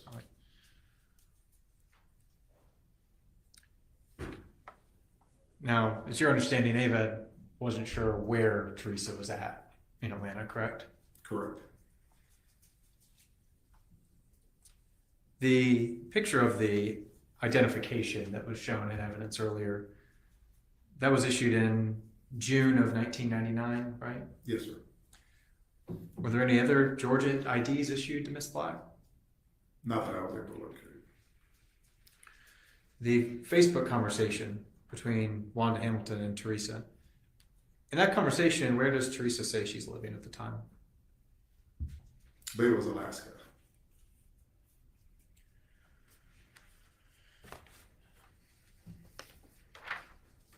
Investigator McClendon, are we able to get, is there any records out there that give us any evidence about when Teresa was working at Pleasers? No. In your conversation with Teresa, did she mention that she was working there for a long time or a little bit of time? I can't recall the time she said. All right. Hey, Are there Mary any Lou. records Good that give us morning, any evidence Mary that, Lou. Good morning to placed you. Teresa at the Women's Day Shelter Good morning. before that Georgia ID date of June 23rd, 1999? No, sir. Did Teresa ever mention to you in her statement that she and William stayed at that Clifton church area more than one time? No. That's all I have. Thank you. Can you redirect? No, Your Honor. Okay. Thank you so much. May you be excused? Yes, Your Honor. All right. All right, We're free to go. that should be it. The state should be resting after this. There are two additional stipulations on here that I do not believe have been read, stipulations 3 and 4. And I believe they were two admissibility of documents that Correct. have been admitted, Your Honor. Okay. All right. Any other evidence or witnesses for the state? No, Your Honor, the state rests. All right. Ladies and gentlemen, there are some legal matters that I need to take up with the attorneys outside of your presence now that the state has rested its case. So I'm going to send you back to the jury room for a few moments, and we'll call you out as soon as we're ready. Oh, thank you, Dawn. Thank you, thank you, thank you. Yes, make sure to give the video a thumbs up. If you're new here, put a hand up if you're new. We got a couple extra people in the chat today. I would love to see who's new. And if you are new and haven't subscribed yet, would love to have you subscribe. All right, I wonder what's going to happen next. I wonder what they're going to chit-chat about. All right, any motions from the state? Or from the defense? Sorry. Yes, Your Honor. Your Honor, at this time, the defense moves for a directed verdict on all counts. And I would like to give some particularity to each charge. Your Honor, I first want to start off with, at the beginning, count 1 is felony murder. That They always Teresa do this Black directed verdict. did cause the death of William Hamilton while in the commission of cruelty to children for not seeking medical treatment. So I think it's important to continue to think of these two as a pair. This cruelty Right, goes with this Joanna. felony murder. We heard evidence from Dr. Gowett, the doctor who performed the autopsy on William in 1999. Dr. Gowett cannot say what caused William's death. And importantly, the reason why that is important is Dr. Gowett cannot give any evidence that William needed medical treatment that would have been apparent to Teresa. Teresa is only guilty of this charge if she acted maliciously, meaning with the intent in the cruelty to children charge, with the intent to cause that severe injury, or she acted or she denied him the medical treatment while there was a substantial likelihood that severe injury would happen. Dr. Gowett can't tell anyone if severe pain, physical or mental, even happened, if Teresa would have even been aware of anything that was happening. There is absolutely no evidence to suggest that William did experience any cruel or excessive physical or mental pain, much less Teresa Black's intention. There is no evidence that she committed cruelty to children by not seeking medical treatment, because we have no evidence that she needed to seek medical treatment. If there's not enough evidence to suggest that cruelty, there's certainly not enough evidence to suggest this felony murder that's attached to. Additionally, we don't know if this caused his death. You can believe that she didn't seek medical treatment and it was causing him some sort of pain, but you have to have some evidence to suggest that that thing that she should have taken him to the hospital for is what caused him death. There has been no manner of death ruled here. Dr. Gowett doesn't know what caused the death. There is no evidence to suggest one thing over any other. I had him on cross. We could have gone for 2 hours through a medical encyclopedia. No one wanted that. But when your symptoms are nausea and feeling lethargic, it could have been a huge list of things that either he should have been taken to the hospital for or things he shouldn't have. So there is no evidence at all that Teresa committed cruelty to children in the first degree by not seeking medical treatment, and certainly no evidence that that caused the death of William Hamilton. Count 3 and 4, I'll start with 4. This is the cruelty to children for administering a substance or substances containing diphenhydramine and acetaminophen to William Hamilton. I won't belabor this. We've heard so much in the Daubert hearing about what this means, but as far as evidence is concerned, there has not been, and there never will be, a single expert or witness that can say there's any evidence that William received a toxic or a lethal dose any more than there's evidence that he received a trace or therapeutic dose. If it's a trace or therapeutic dose, that does not cause injury, does not cause substantial pain, physical or mental, to William. There's no evidence pointing us in any direction at all. The only thing we know is he was exposed to these substances at least once. That is what Dr. Jackson kept insisting. Again, even if he was exposed to these and it caused him some sort of pain, there's no evidence to suggest that is what caused his death. No doctor will ever be able to say that. The aggravated assault charge, Your Honor, I think is really clear in the evidence that has been presented. Dr. Gowett, the anthropologist that Dr. Gowett has relied on, and Dr. Tice have all expressed the evidence of animal scavenging. The only time that anyone has said it's possible this is perimortem, meaning cause at around the time of death, was Dr. Tice's last report on December 13th. And it's possible. There is no evidence pointing in that direction. And in fact, all of the evidence is pointed towards the opposite. That is what the forensic anthropologist said in 2013, that this was animal scavenging. Dr. Gowett saw that, said that is what they believed. Dr. Gowett has no idea what caused this injury. There is Which injuries specifically? the zygomatic arch, Okay. I'm sorry. Fracture. That's correct. Okay. And she's being charged here with striking the child in the head. So any of the injuries on the jaw or on the zygomatic arch, there has not been a single piece of evidence to suggest that Teresa struck William in the head. There never will be. The only thing that we can say is there is some damage. And every anthropologist or doctor that's looked at it says the evidence points to this being post-mortem trauma likely due to animal scavenging. Finally, Your Honor, the concealing of death of another. She is charged with concealing the death of another for doing two different things. First, she's charged with concealing the death by leaving the body of William Hamilton in a wooded area. The second is for lying about his whereabouts.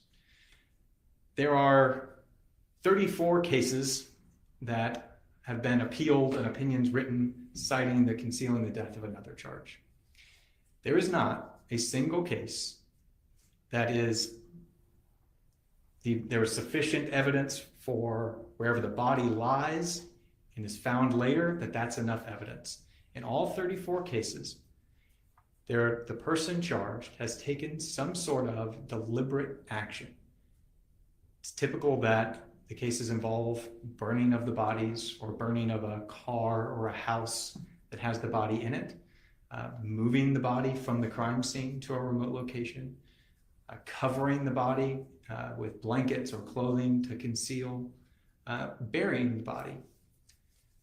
There's also lines of cases where the defendants mislead or threaten that you cannot, if you tell someone that I killed this person, I'll kill you too. Every case takes a deliberate act to conceal. Now, leaving the body of William Hamilton in a wooded area, I think there's a couple of ways we can read that. We can read it as he passed away and she walked away. She left his body in a wooded area. That is not concealing. There is no act of concealment. And the expert or the people that went to the scene said there was no apparent attempt to conceal. He wasn't buried in leaves. He wasn't buried in the dirt. Another way to read that is she left him as in she dumped him. If there was evidence of that, I would agree that could be concealing. Taking him after he is deceased to the wooded area. All right, so let me ask you this. What is the difference between taking him to the wooded area and leaving the body versus waking up in the morning in the woods with him being dead and then walking away and leaving him there? But it's a significant difference. One is that she moved the body to further conceal it. It would be just like if you shot someone in your home and then you took them out into the desert, that is concealing. That's removing them from the crime scene. But if you shoot somebody in the desert and just leave them there for the elements for months and never tell anybody about it, that's not concealing. No. And if it was, there's no separate crime there between that and murder. Any murder in a remote location would be concealing. It's not. It's a separate offense. It's a separate action. It involves the act of concealing. So she did say at some point that after she realized he was dead, she covered him up with a jacket, right? I believe that was also in reference to him being cold. I don't think it was after he was deceased. There certainly wasn't a jacket found at the scene. There was no evidence of that. Was he wearing a hoodie or something? As clothing. Okay.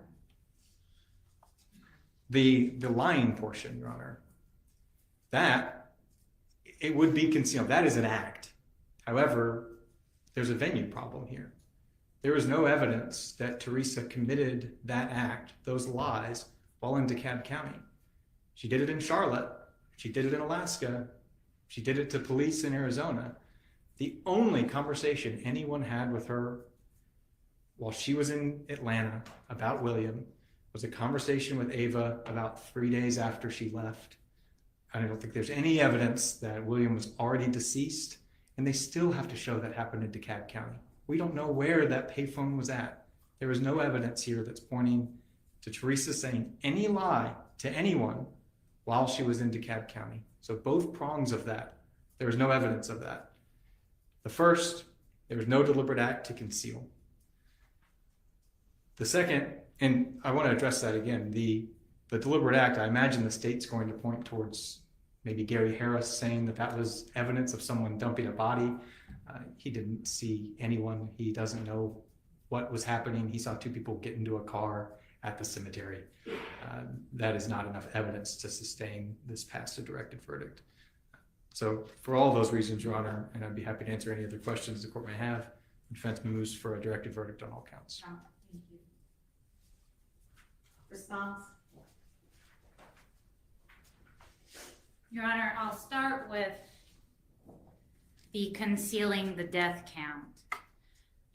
Even the mere fact of leaving a dead child in the woods in a secluded area where he will not be seen is an affirmative act that would operate to both conceal the death and hinder law enforcement's ability to discover that a death has occurred.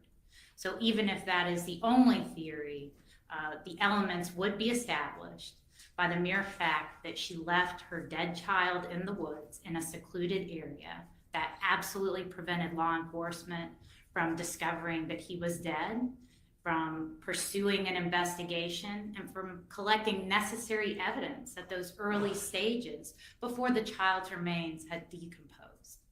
Additionally, the state's theory is that Ms. Black actually used this site as a dump ground, that she, with someone, unidentified person, drove this child there and dumped his body, hiding him in the woods, which has been established through the fact that Ms. Black had no connection to this community, that there were no businesses or resources available, that she was new to the area, that William died pretty quickly after he got there. So, all right, so I'm sorry, I'm missing the evidence that they dumped the body there.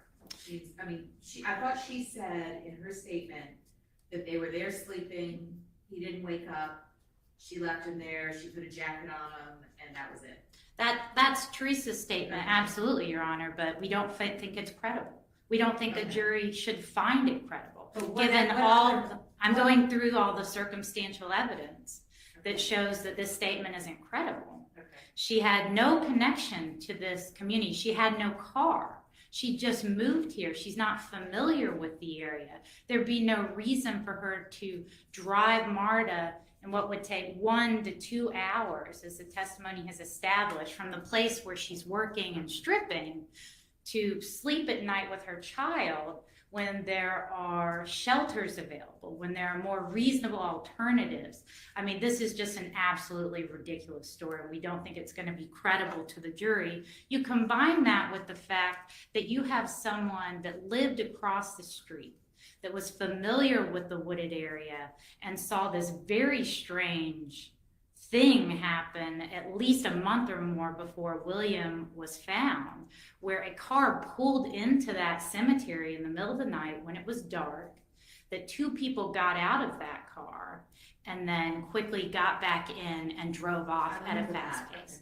You have plenty of circumstantial evidence that not only is Ms. Black's story not believable, but to support the idea that this body was dumped at that location, combined with the fact that you have a 6-year-old body, 6-year-old bodies in a secluded area of the woods. Let me ask you this, do you agree that the argument that it requires some affirmative act?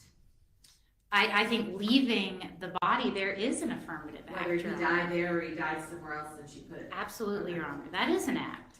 Leaving a 6-year-old's dead body in the woods is an act that hindered law enforcement from investigating this murder in a timely fashion and from discovering who William was and the fact that he had died. And so we think you should deny the count on the concealing the death for that reason. Additionally, the lying could have occurred to Ava within 3 days. We don't believe William made it very long in Atlanta at all, Your Honor. You heard that he was wearing the clothes that Ava saw him leave in, that he had been decomposing for 3 to 6 months. He was withdrawn from school on December the 1st of 1998 and found February the 26th of 1999. There has not been one person in Atlanta who has come forward mentioning they've seen this child or ever met this child or had anything to do with him. So William died very, very quickly upon getting here. So he lied to She lied to Ava about his whereabouts, wasn't able to put him on the phone. And additionally, there are special instructions about venue that the jury can find the crime occurred in any location in which it reasonably could have occurred. So we believe you should deny the motion for directed verdict on the concealing the death count. I'll just work my way backwards, Your Honor.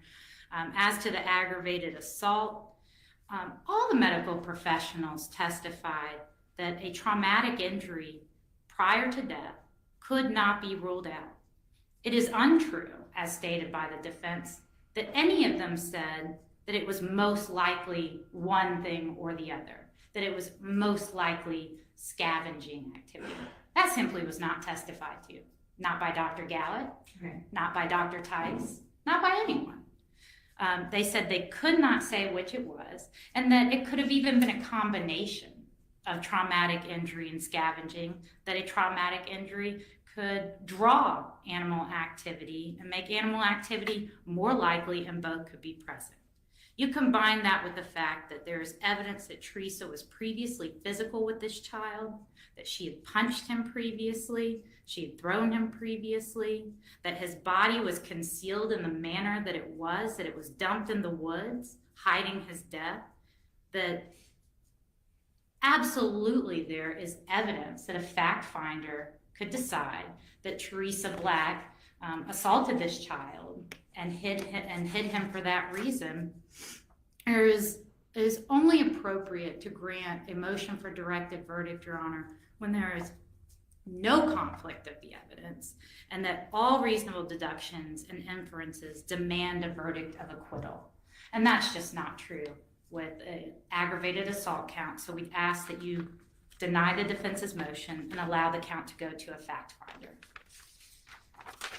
As for the cruelty for administering the drugs in count 4, Your Honor, which is the basis of the cruelty as well as the felony murder count based thereon in count 3, you've heard that that it's not uncommon for parents to use sleep-inducing drugs as babysitters, that this child had those types of drugs in his system. Haley, and good that morning. The symptoms he was having just prior to his death, when his mother said she knew there was something wrong with him, were consistent with a toxic exposure to those kinds of drugs. You combine that with the circumstantial evidence that Ms. Black was working as a dancer and sex worker, that she was not allowed to bring her child into the club, and there's certainly circumstantial evidence, and this count should go to a fact finder. And then finally, counts 1 and 2, the cruelty to children for not seeking medical treatment. Again, the drugs were in his system. The symptoms are consistent with a toxic exposure. Ms. Black admitted that she knew something was wrong with him and that she did not take him to the doctor. And then again, you combine that with the circumstances of concealing his body, the way she was living at the time, the work she was doing at the time.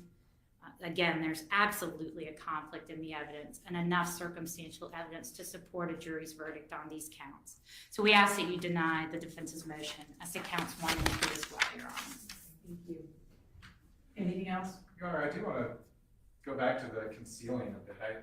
I would ask if the state can produce any case law saying that it's sufficient evidence where someone leaves the body where the body passed away in a secluded area. If there is some that I haven't seen, fine, but I haven't found any. And I think this makes it, this is a big issue that we're about to experience if this does survive a directed verdict, is she's indicted for leaving.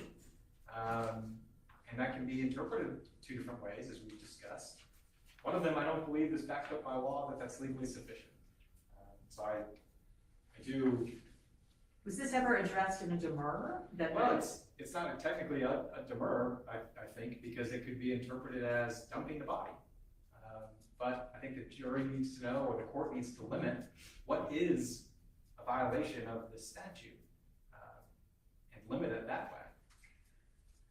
I hear you, but I have a hard time following that, leaving a dead child in the woods to deteriorate is not, I don't understand how that would not be concealing the death. Your Honor, I think the difference is, and there's a couple of prongs here that I think the court and the state is focusing on. The fact that people have been hindered from finding the body is one element, but it's just one.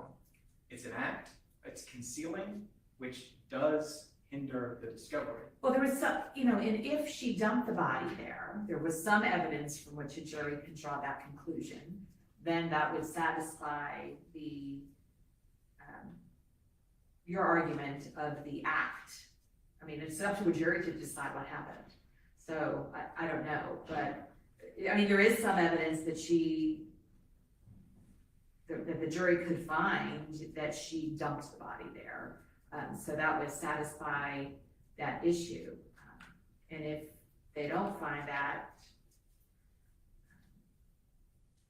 I don't know, it's up to them. They're the fact finders. So I do think there is, however, even if it's circumstantial, there's some evidence from which all of these charges can get to the jury. So I'm going to deny all the motions for directed verdict. All right, Ms. Black, I need to advise you of your rights on the record. Do you understand that you have a right to testify in your own defense of this case, if you would like? Yes, Your Honor. Do you also understand that you have the absolute right to not say a word? Yes, Your Honor. And if you decide you do not want to testify, I will instruct the jury that they cannot hold that against you in any fashion in their deliberations. Do you understand that? Yes, Your Honor. If you decide to testify, you will be subject to cross-examination by the state, just like any other witness was. You understand that? Yes, Your Honor. Okay. And you have the right to consult with your attorneys and seek their guidance and counsel about whether they think it's in your best interest to testify or not. But that ultimately the decision has to be yours and yours alone. Do you understand that? Yes, Your Honor. Have you had enough time to talk with your attorneys about whether or not you'd like to testify in this case? Yes, I have, Your Honor. Okay, and what would you like to do? I would not like to testify. Okay, then I will instruct the jury that they are not to hold that against you in any fashion. Yes, Okay. All right, you still have one witness? I do, Your Honor, medical examiner. Okay. All right. Okay, guys. Eli is almost on. Hey, Eli is almost here. So I'm gonna grab him off the bus. I will keep this playing, and I will be back in just a few minutes after I get him settled. So I'll try to keep an eye on the stream. If something happens, then I'll pop back in and try to take care of it as quickly as I can. So I'll be back momentarily.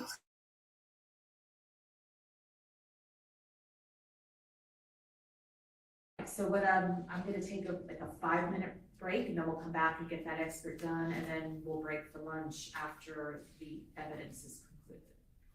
Okay? All right, thank you. Thank you.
Oh my goodness. I am back. Got Eli off the bus. Got him a little bit of lunch and Jolie a little bit of lunch. And I saw as soon as I was headed out the door to get him off the bus that they took a break. So let me go back up into the chat and see what you guys are saying. All right. Thanks, guys. I appreciate the patience. You guys are always so sweet to me. Perfect timing, says Gail, right? Lee is multitasking. All right, we are ready to proceed. You call your first witness. Judge, defense calls Dr. Jane Turner. Okay.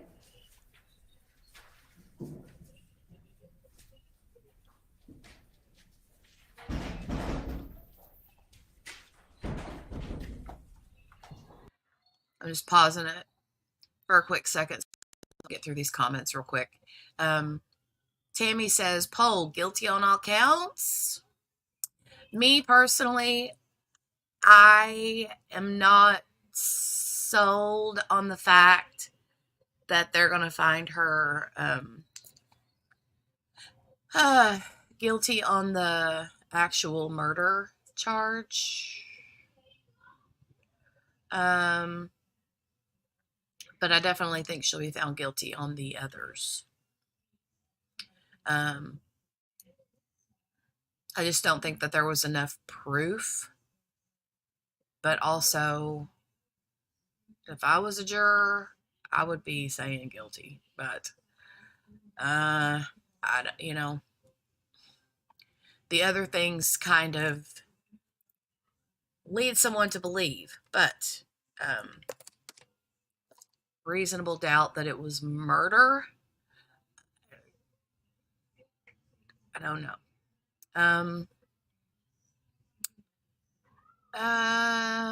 Gail says guilty on some counts. Lee says not been able to follow the case close enough to know, so no opinion.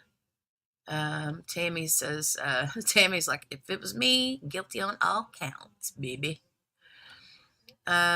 She used those meds to put him to sleep so she could do what she wants while he's outside waiting. Those meds just didn't pop into his system.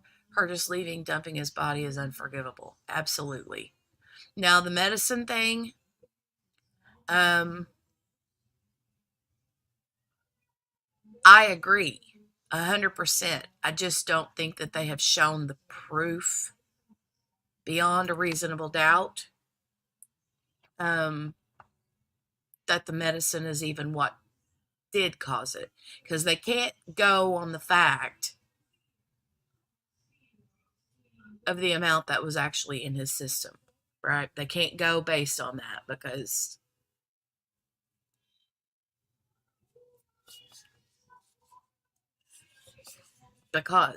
the way it worked out, what the judge allowed and didn't allow, based on the different experts' testimonies. So, Tammy said she knew something was wrong with him. She stated that. Should have taken him to the doctors, but I think she just didn't want the doctors to know she was overdosing the child. Very possible. Very possible. Very probable. Please. Testing. I hope everything's well working, Lee. I hope you're getting everything working. Test pattern, says Lee. Welcome back. Thank you. Thank you. Yes, mom first, 100%. Joanna wants lunch too. She's not certain either. The other charges would have her out in 6 months. I don't know. You think so? I don't know. Maybe. I don't know. State of Georgia has failed this boy. And Kel says, what is she being charged with as far as the murder goes? Which degree? Let me go back and find it because I had looked that up. I can't remember. Hold on, let me look again. Teresa Black's charges. It was already in my thing. 2 counts of felony murder. 2 counts of cruelty to children, aggravated assault, and concealing the death of another. those are the actual charges. So,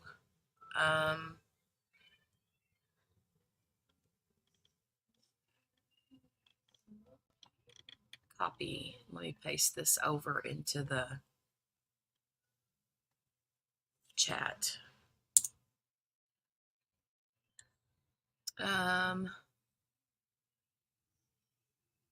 Joanna says, Lee, we need to get you some tech support. I think he was saying that the screen was the screen that was on here on the camera feed while they were on break. Maybe is that what he was saying was the test pattern, or was he talking about his own computer? So yeah, I'm not sure on the felony murder charges. I don't know that the jury's going to find her guilty of those. 2 counts of cruelty to children. Yes, no, not mine. Okay, gotcha, Lee. That's what I thought. I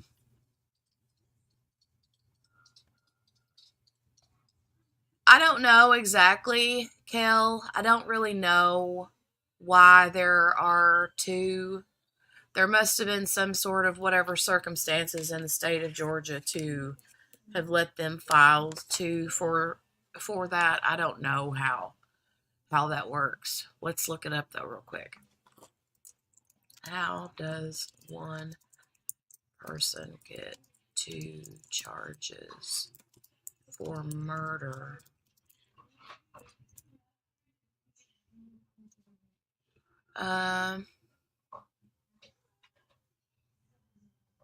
Oh, here it says multiple counts of first-degree murder can be charged based on alternative theories of murder. In criminal cases, each count alleges a different crime. For example, a person accused of shooting and killing 2 people could be charged with 2 counts of murder and 2 counts of armed criminal action. Well, but that don't really fall into what we're talking about.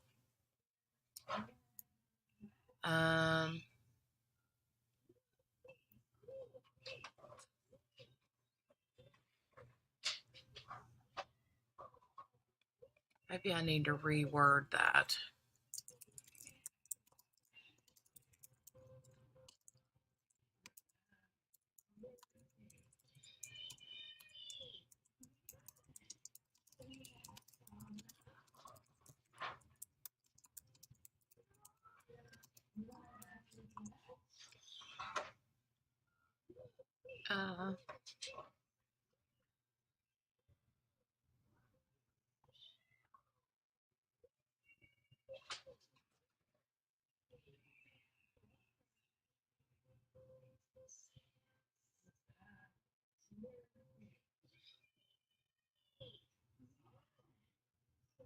I'm not sure exactly.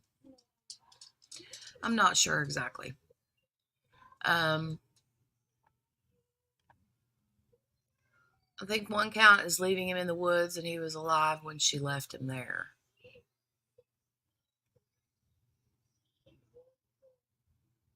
But wouldn't that be under the cruelty to children? I mean, I don't know. I don't know exactly. Maybe it has to do with the commission of murder during a felony. Yeah, I'm not sure exactly. Not positive. I mean, I would be.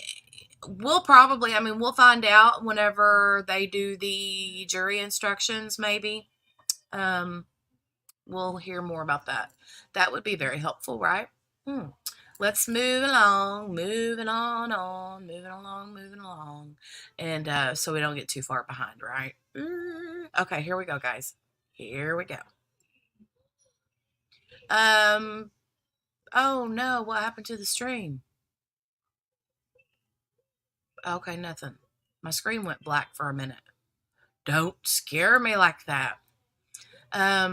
Lee's over here jujuing my computer with death screens and stuff. Okay. I think they're under that umbrella felon murder. Are they charging her with his head injuries? I don't know, Gail. I don't think that they can because they couldn't. They even said that they thought that it was very possible that it was animal scavenging that caused the injuries to his head, but I don't think that's part of it. But I could be wrong. I could be wrong. All right, here we go.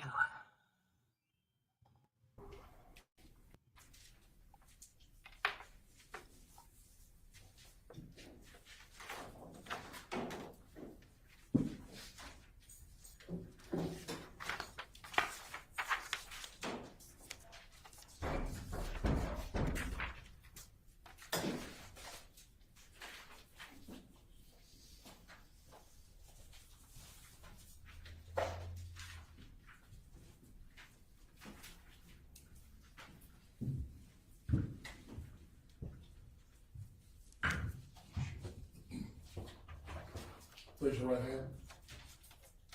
You swear or affirm the testimony to the court to be the truth, the whole truth, nothing but the truth, so help you God? I do. State and spell your name for the court.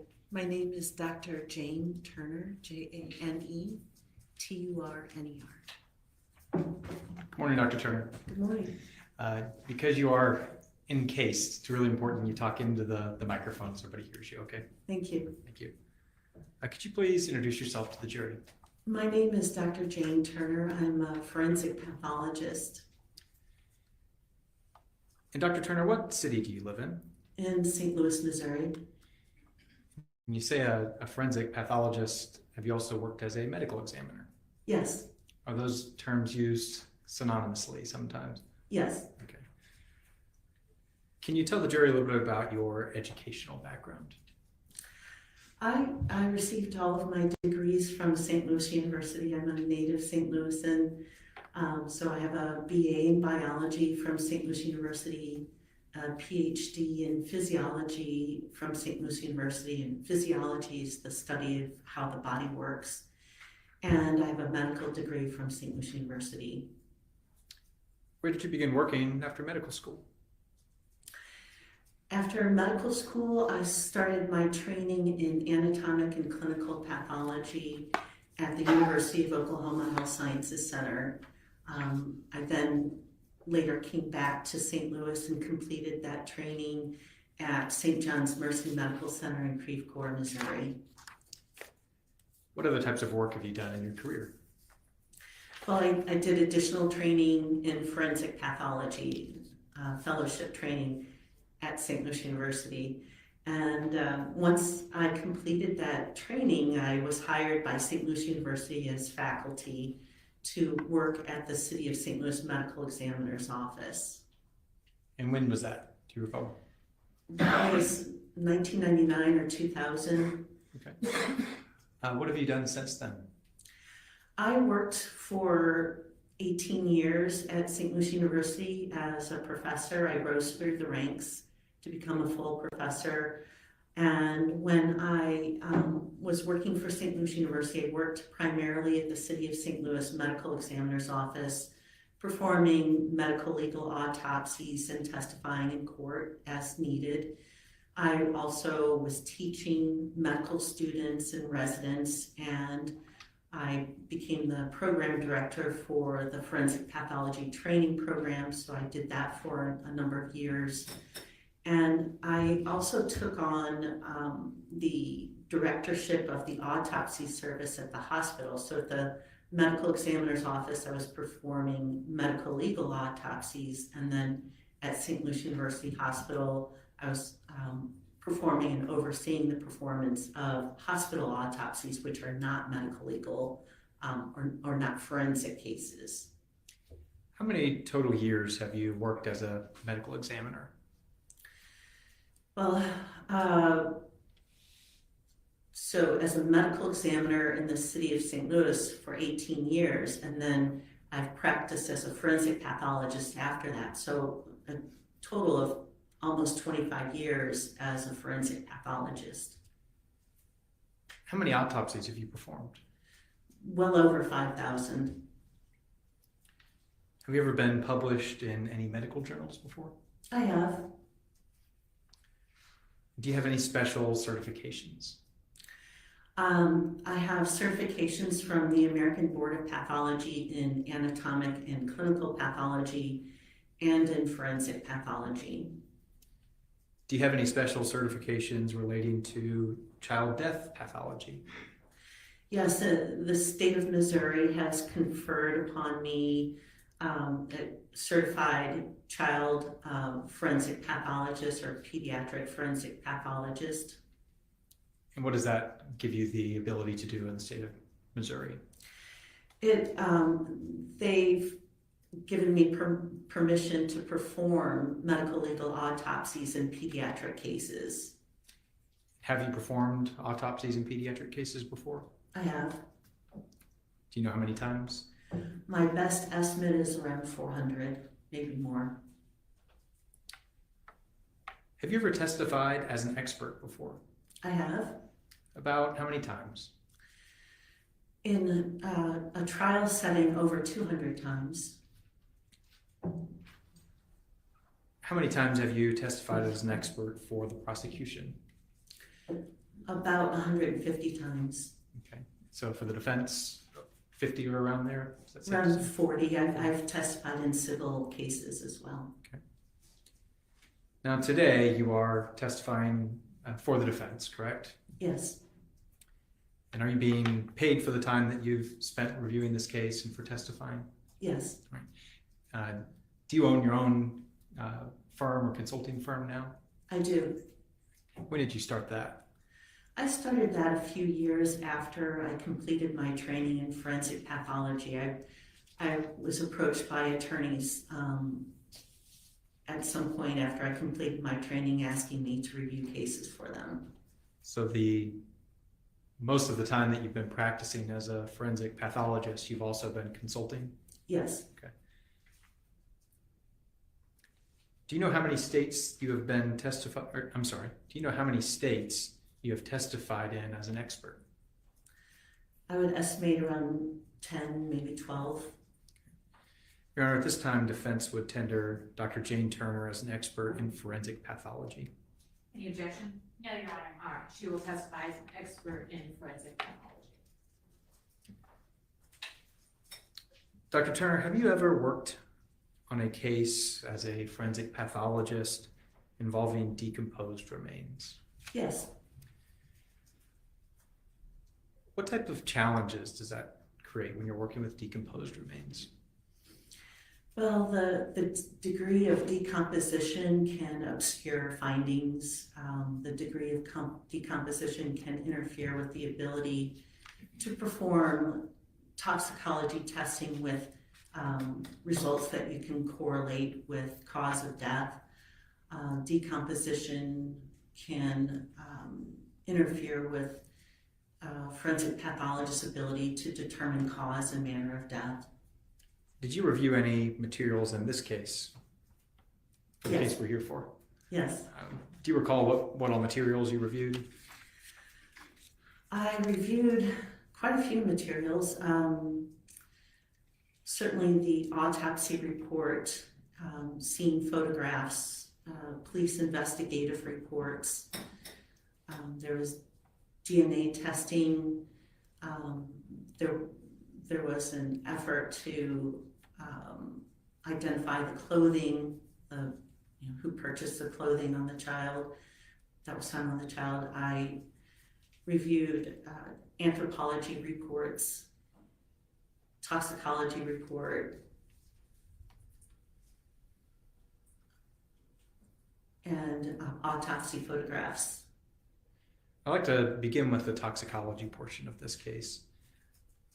You said you did review toxicology reports in relation to this case? Yes. Do you have an opinion on the findings?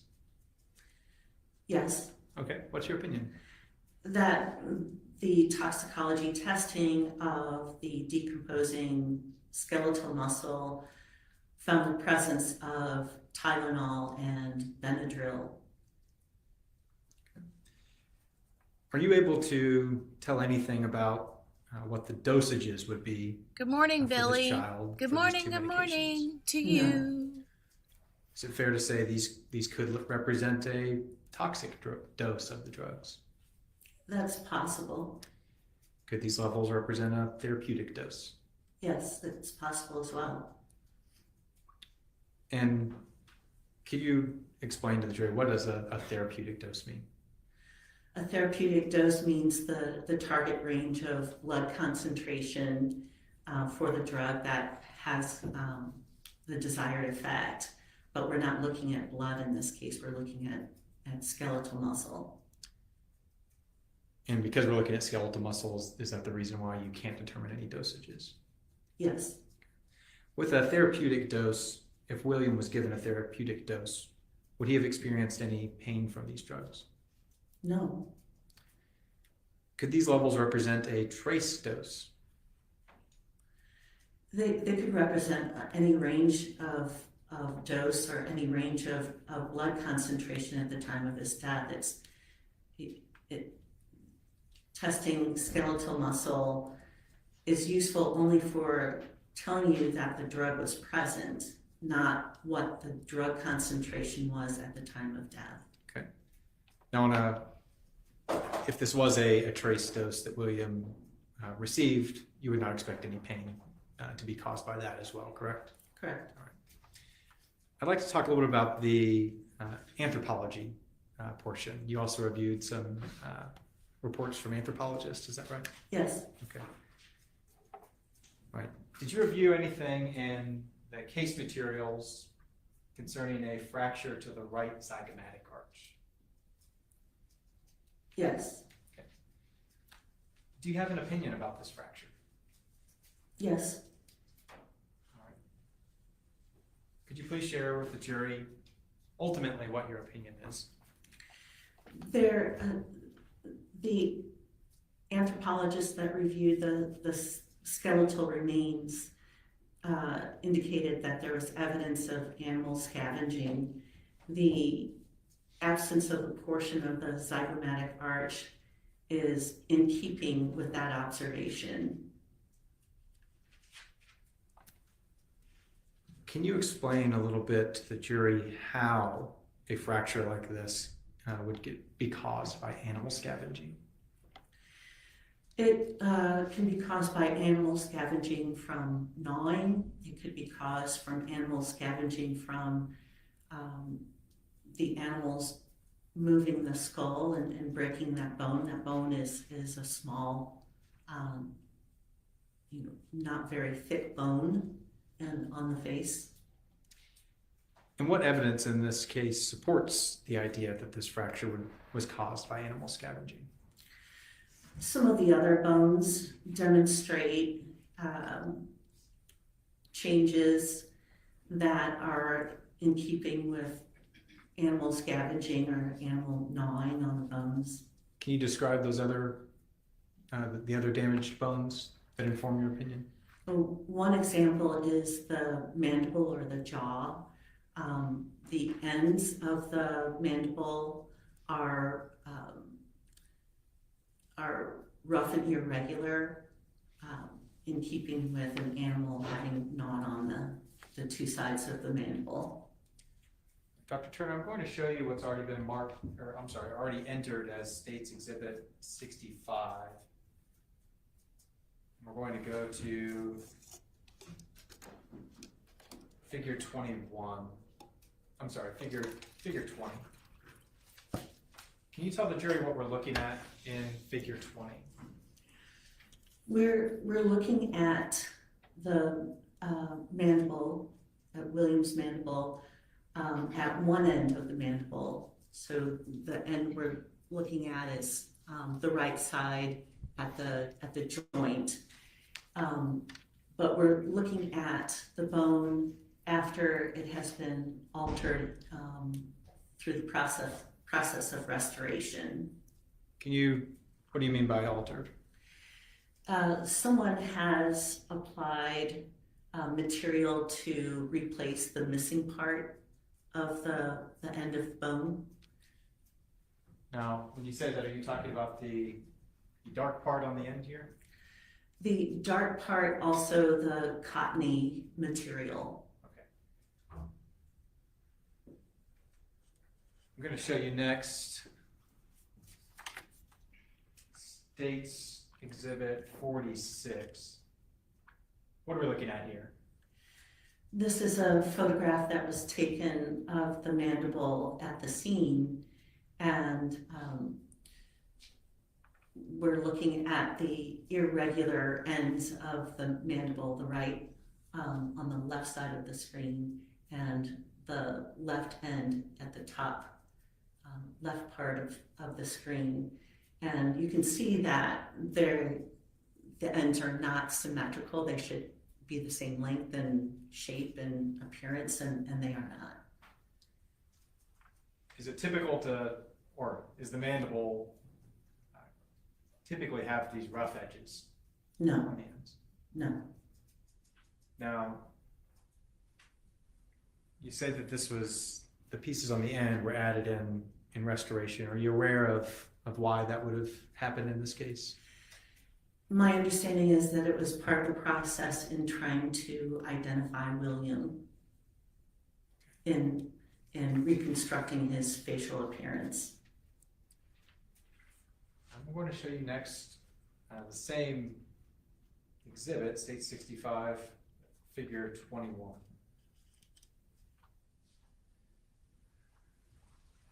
Is this more of the reconstruction material that you're referencing? Yes, From your view between this picture and the other, the scene photograph, is some of that damage that you saw, that you mentioned in the scene photograph, covered up here by the clay or cotton or whatever that is? yes, Can you still see other damage that you believe is indicative of animal scavenging? well, the top surface appears rough and irregular, which would not be typical of a bone surface.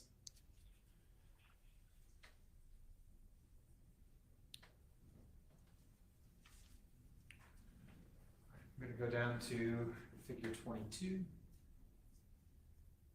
Is this that same bone we were already talking about? Yes, And do you note any additional damage to the bone we haven't talked about already? no, Next, I'm going to jump to Figure 3 of the same exhibit. Is there anything significant in this picture? In this picture, we're looking at the left side of William's skull with the mandible in place, and you can appreciate at the joint area at the end of the left mandible that there's some of that black material as part of the restoration process. And is it your understanding through your review of this that parts of the bone were missing there, and that's why something had to be added to restore it? Yes,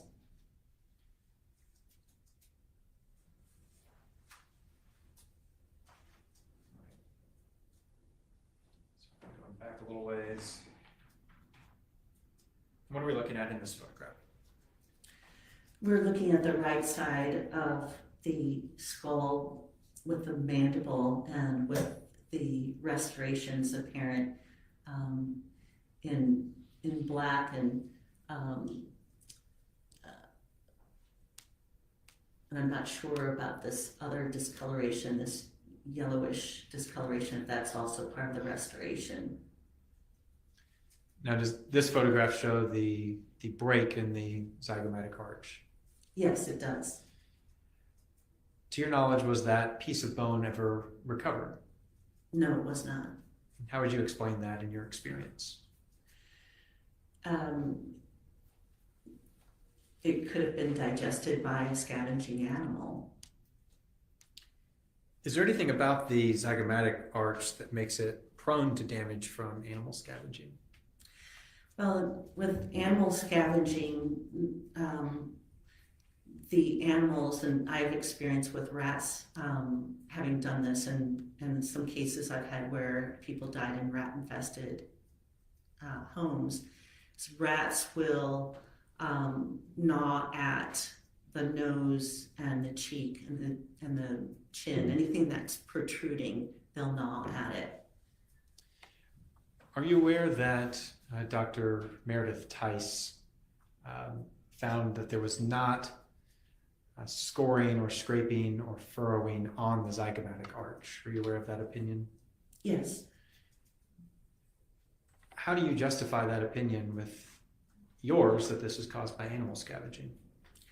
Well, again, if either it was from gnawing activity, which Dr. Tice is of the opinion that there's no evidence of that for the zygomatic arch, there is elsewhere on the skull, or that piece of bone was broken off due to the activity of animal scavenging. Dr. Turner, in your opinion, is there anything in this case that suggests or leads you to believe this injury was caused before death? There's no supporting evidence for that. I'd like to talk to you next a little bit about the time of death. Okay. Do you have any opinion on when William died or how long William was in the woods? No, I don't know. Could it be less than a month? Yes, that's possible. What type of things affect decomposition time?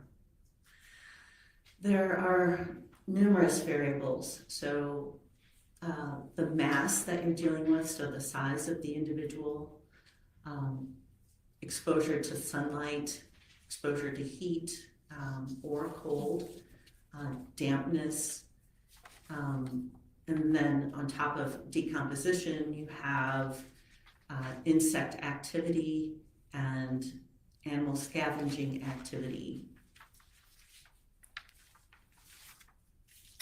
And animal or insect scavenging activity could speed up the process of decomposition? Yes. Are there any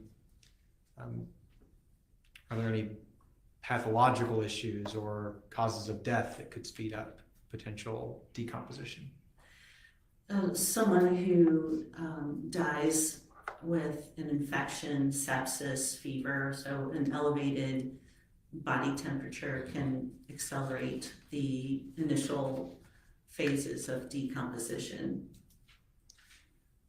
I'd like to start next talking about some possible causes of death for William. Have you formed opinions on other potential possible causes of death for William? Well, my opinion is that the cause of death is undetermined or unknown, but certainly there are numerous possible causes of death for a child and a child living in this environment. Could you tell the jury a little bit about what exposure means as far as a cause of death? In this case, the exposure would be hypothermia or cold exposure, so dying from exposure to cold, so freezing to death. Could that be a potential cause of death in this case? Yes. You mentioned sepsis earlier. Could you tell us a little bit about what sepsis is?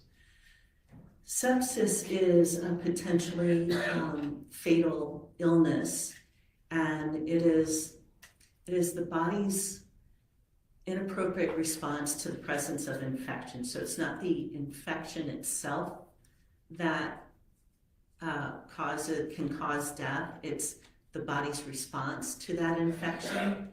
And what sepsis does is it causes loss of regulation of normal physiologic processes. So it can cause the heart to function poorly. It can cause the lungs to not properly aerate blood.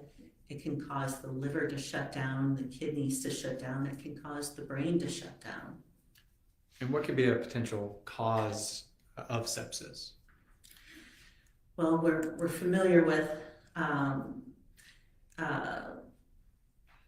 that type of that type of response the body has to COVID infection, but we're not talking about COVID from 1999. But the more common causes of sepsis include pneumonia and urinary tract infections. Viruses can cause sepsis as well. And is sepsis a possible cause of death in this case? Certainly. And what type of symptoms would we see from that? Malaise, lethargy, just not feeling right. Would there be any stomach issues, gastrointestinal issues? Excuse me. There may be, it just depends on the organism and the body's response to that organism. Right. And you mentioned pneumonia earlier. Is pneumonia a potential cause of death in this case? Yes. Any symptoms of pneumonia? Pneumonia can cause fever, again, malaise, lethargy, cough, can cause vomiting, can cause irregular breathing. Could food poisoning be a potential cause of death? Yes. Could it be a potential cause of death in this case? Yes. And what would the symptoms of that be? I think maybe we know that one, but what could the symptoms be? Well, you can have a variety of symptoms. You wouldn't necessarily have all of them at the same time, but you can have abdominal cramping, diarrhea, vomiting, nausea. Dr. Turner, is it possible that the symptoms William was experiencing be something that was non-fatal? Yes. Like a cold or a virus? Is that possible? Yes. And is it possible that he also had something else, perhaps unforeseen, that did cause him to die? Yes. Would a seizure, an undiagnosed seizure disorder, be a potential cause of death? Yes. Can you walk us through a little bit about what that's like, or how that causes death, or how obvious it would be to parents, please? Well,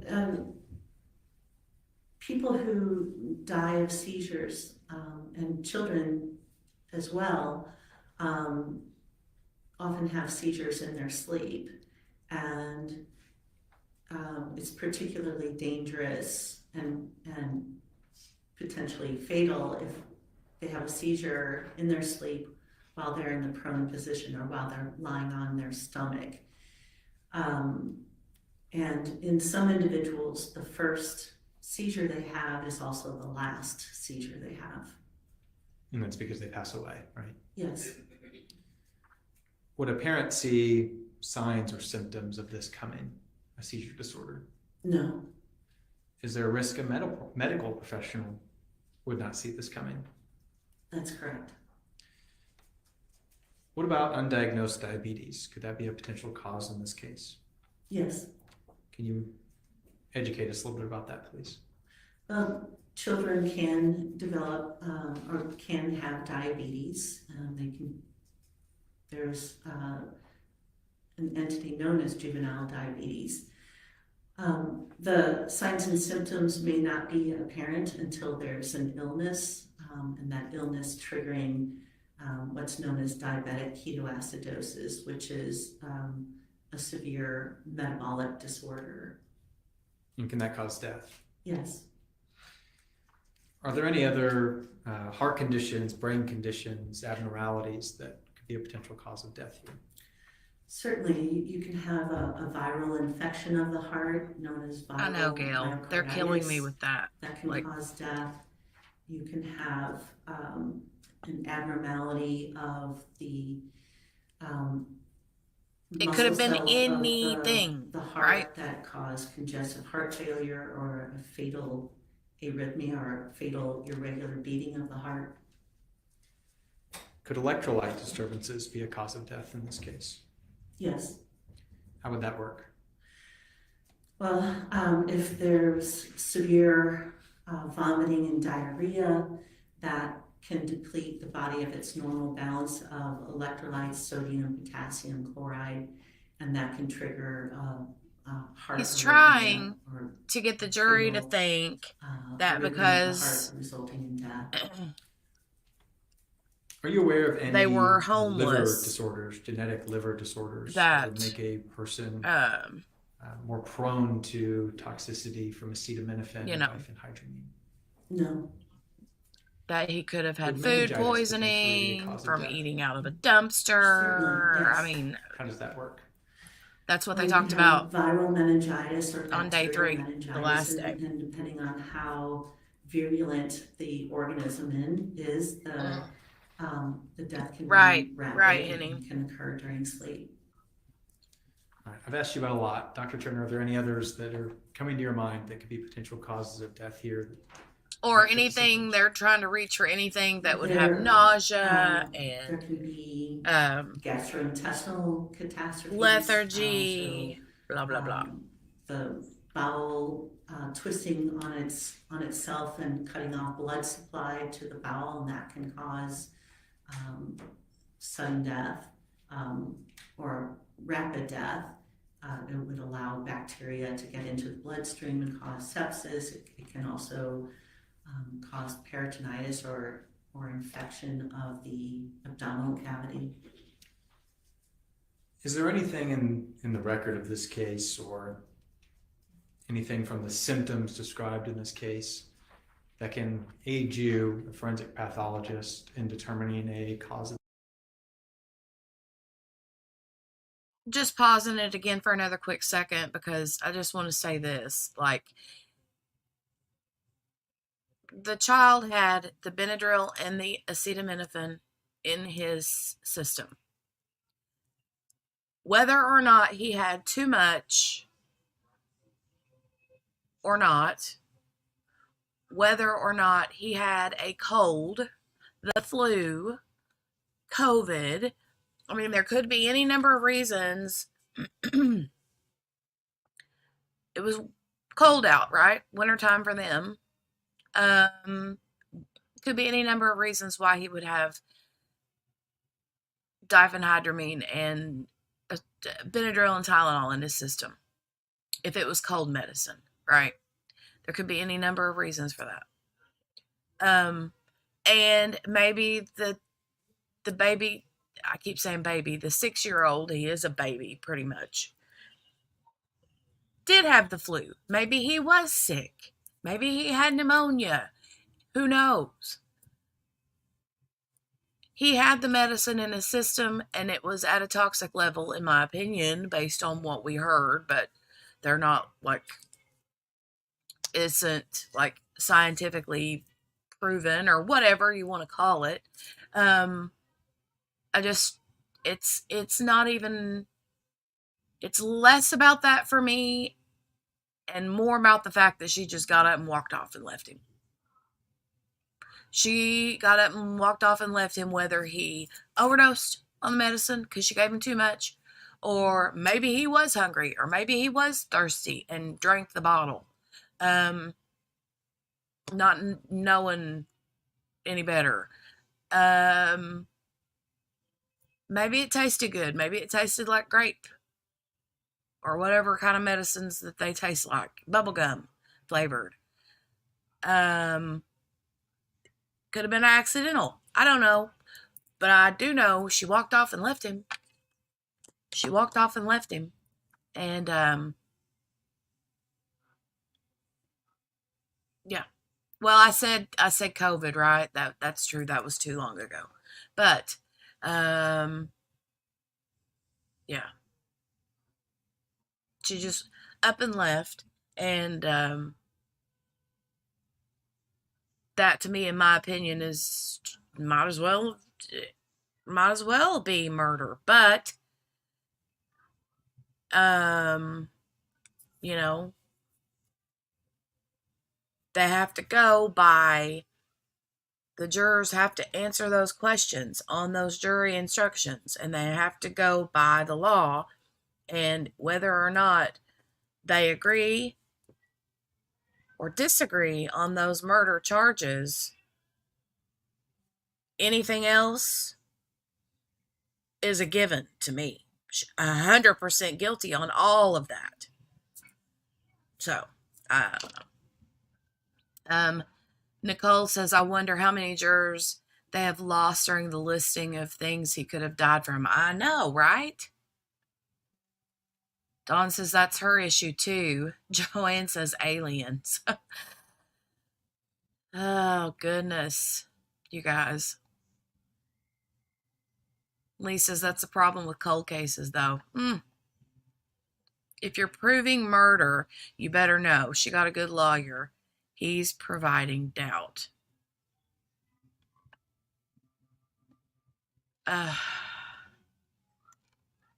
Yeah, I don't know, you guys. I don't know. All right, back to it. Death. The symptoms, as I understand it, are pretty generic, non-specific. So there are any number of potential causes of death. Are there several things that this could be for a child to exhibit those symptoms where a parent would not need to take a child in for medical treatment? I've seen that where a child has nausea and vomiting and dies at home because the parent can't see inside the body and know how severe the illness is. All right. In your review of this case, did you note anything else significant about the other conditions of the remains? Was there anything about the conditions of the remains that you noted to be significant? Well, I noted that there was still maggot activity as photographed at the scene. I also noted that Doctors Terry and Gowit described William's toenails being trim and neat. The tufts of hair that were recovered at the scene weren't matted. His teeth were intact. He didn't have any cavities, according to Doctors Gowit and Terry. He also didn't have any fillings or restorations of his teeth. I believe you mentioned earlier you've worked child death autopsies before, right? Yes. Have you had contact with maybe children's parents after autopsies are performed? Not very often, no. It's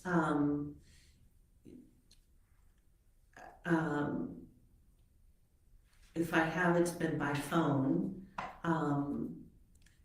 Most of the contact between parents and the office were through the investigator in the office. In your opinion, when you are making opinions about the autopsies you perform, does the way parents react to their death, to the death of their child, inform your opinion? No. Why is that? Because there's a spectrum of reactions. People come from different backgrounds and family environments where they deal with stress in different ways. It's not, to take that into account is not scientific. It introduces an element of bias. Dr. Turner, from your review of this case, is there any evidence to support a conclusion that William died from an overdose of acetaminophen or diphenhydramine? No. Is there any evidence to support a conclusion that the zygomatic fracture or any other damage to William's skeleton happened while William was alive? No. Is there any evidence to support a conclusion that the manner of death in this case was homicide? No. Thank you. Okay. All right, Cross. Yes, Your Honor.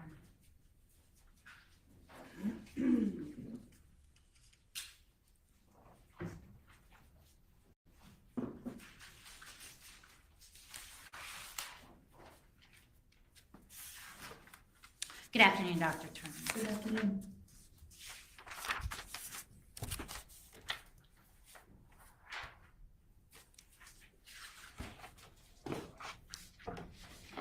Now, you would agree with Dr. Gowett and Dr. Tice that you cannot determine a cause of death in this case.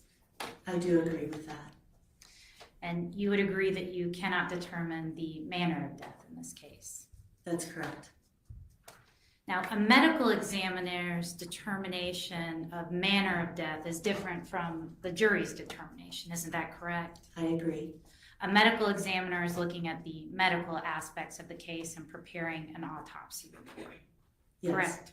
Yes, You are not making a legal decision, correct? that's correct. It's the jury's job to make a legal decision about the manner of death, correct? Yes. Let's discuss the skull fracture. You can't rule out traumatic injury while the child was alive, can you? No, You agree with Dr. Gowett, correct? I'm not sure what you're referencing. That you can't rule out traumatic injury prior to death. I can't rule it out, but the appearance of the skull with the other evidence of animal scavenging is in keeping with postmortem damage to the skull. So the answer to my question is yes, you can't rule it out. I can't rule it out.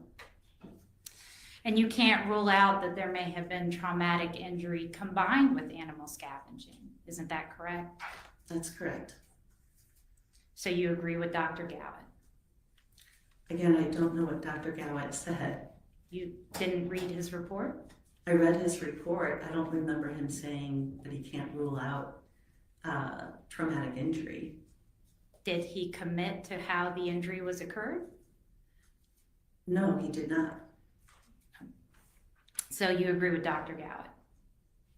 You can't say how the injury occurred.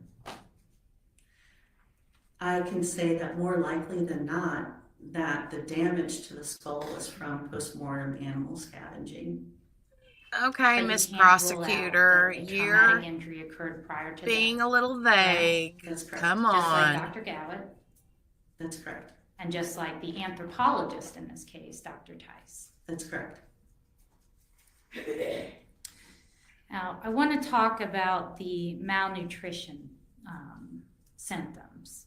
What kind of symptoms would a child had if they weren't getting enough to eat and drink?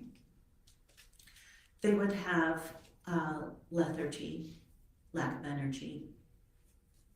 And how long would it take for a child to die from not getting enough to eat and drink if there are no other complications? Well, it depends on the severity of the malnutrition and what their base state of health was, but children die of malnutrition due to infection. So infection exacerbates the condition, and infection can occur at any time. So a child can die within a week of malnutrition or days and months. You'd agree that typically it takes a long time to starve a child in the absence of other contributing factors, just taking away food and water. Correct? Typically, yes, typically. And if a child was deprived of enough food and water that it actually caused their death, you'd agree that you would likely see skeletal changes, correct? You would see skeletal changes if the malnutrition was of a long duration.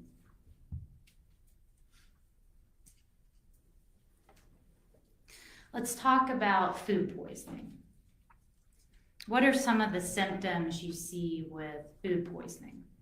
So as I testified to earlier, with food poisoning, you get abdominal cramping, nausea, vomiting, diarrhea. And typically, food poisoning corrects itself in most people. Isn't that right? Yes, Most Every time people recover from food poisoning in hear a day or her two say that, or without the the need of any. The upset stomach, Trips to the diarrhea hospital, part, it always visits makes to me the think of the doctor. Pepto-Bismol that's true. commercial. And when you do need to go to the doctor, it's often because you're vomiting and you have so much See you, Mary Lou. diarrhea Have a that good day you're at work. becoming very dehydrated. Love you. That's correct. You didn't hear any evidence in the case about this child vomiting or having diarrhea, did you? I have not. Not even a little bit. I have no information on that.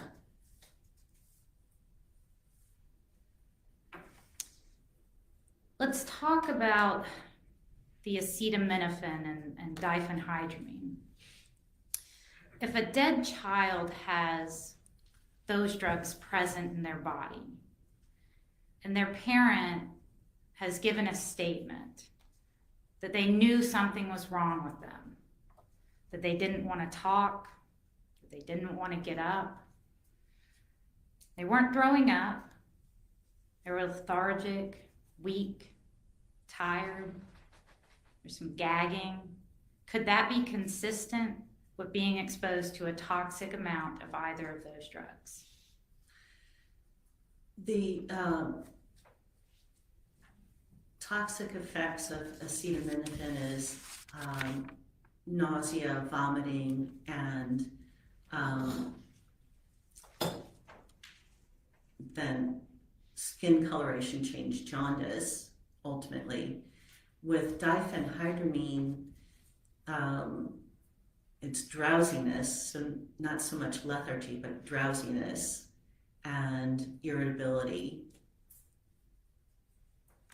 So your testimony is that you're always going to see vomiting when you have a toxic exposure to acetaminophen. No, not always. It's one of the symptoms. Is it fair to say it can be a symptom? Yes.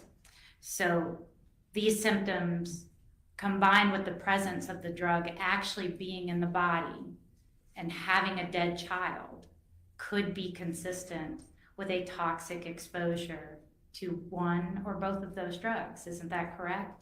Yes, I stated as such with Mr. Bozarth that the drugs could have been at a toxic level, but we just don't know and we can't know. So it's not correct that the evidence is inconsistent with a toxic exposure. That's correct.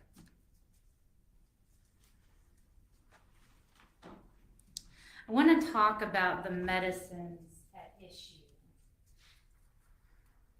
Acetaminophen, diphenhydramine, said Tylenol and Benadryl. Is that correct? Yes. And Tylenol and Benadryl are often found in over-the-counter medications that induce sleep. Isn't that correct? But Tylenol doesn't induce sleep, but Benadryl does. And let me be clear, the two medications together, when they're put together in one over-the-counter medication, it's often in a medication that induces sleep. Well, I just want to be clear that Tylenol has no contribution to inducing sleep. It's the ingredient that induces sleep is the Benadryl. I understand. My question is, when you find these two drugs in a product together, that product is usually intended to induce sleep, correct? Yes. I'm showing you exhibits 87 and 89. I'm sorry, 88. They're starting You to get recognize these nitpicky. exhibits? Nitpicky. What would 87 be? The witness just don't want to be 87 caught is saying a something liquid that form she don't want to be tricked into saying something she don't of want to say. Tylenol with Benadryl. Tylenol PM? Yes. And if you would just leaf through, take a look at the uses, side effects, directions, warnings. You see the printout is from the distributor Tylenol's website, correct? Yes. Do those warnings, uses seem consistent with what you would expect for Tylenol PM? Sure. Your Honor, the state tenders 87 into evidence. Any objections? Objection. It's admitted. And then 88, does that appear to be an authentic package of Tylenol PM capsules? Yes. Your Honor, the state tenders 88 into evidence. Any objection, 88? Objection. Submitted. Now, both these medicines, the capsules and the liquid, they're going to be found in the area of the pharmacy where you get sleep aids, correct? Cold or sleep, yes. In fact, there's actually a different section of the pharmacy for the cold medications. Yes. These items are separate from those. I don't know. We may shop at different pharmacies. Would it surprise you? I went to 5 different pharmacies Objection, Your yesterday. I haven't finished my question, Your Honor. Right, counsel's bringing up her experience. All right, can you rephrase the question in a hypothetical? I'm asking, would it surprise her based on my experience? There's no bar against that, Your Honor. I think she's right. All right, overrule the objection. But would it surprise you that I went to 5 different pharmacies and in every one, the PM medications were in a sleep-inducing section and the cold medicines were somewhere else? No. Let's talk about the Tylenol PM. I wasn't able to find a liquid form. I've got the printout for you there in 87. The active ingredients are what? Acetaminophen and diphenhydramine. And what are the doses or the amount in a dose for Tylenol PM in the liquid form?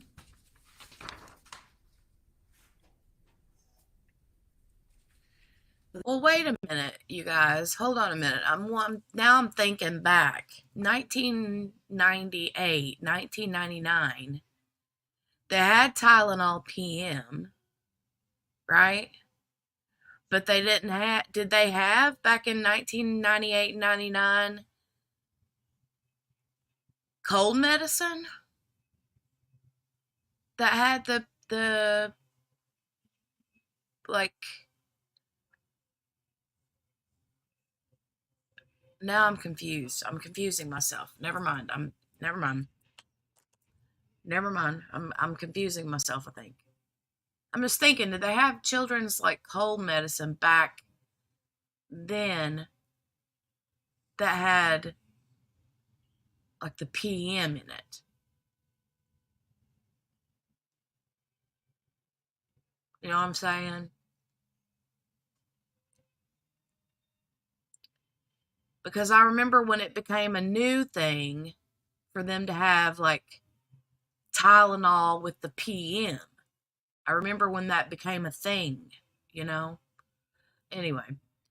Okay, that was just my brain activity. Never mind. This appears, so this isn't a pediatric bottle. So this is an adult dose of 1,000 milligrams of Tylenol and 50 milligrams of Benadryl. And is it common in your experience for the sleep aid section to have medicine for children that induces sleepiness? No. And there's a reason for that, isn't there? Children don't typically have sleep disturbances. And it's not safe for children to take medication to induce sleep. Isn't that correct?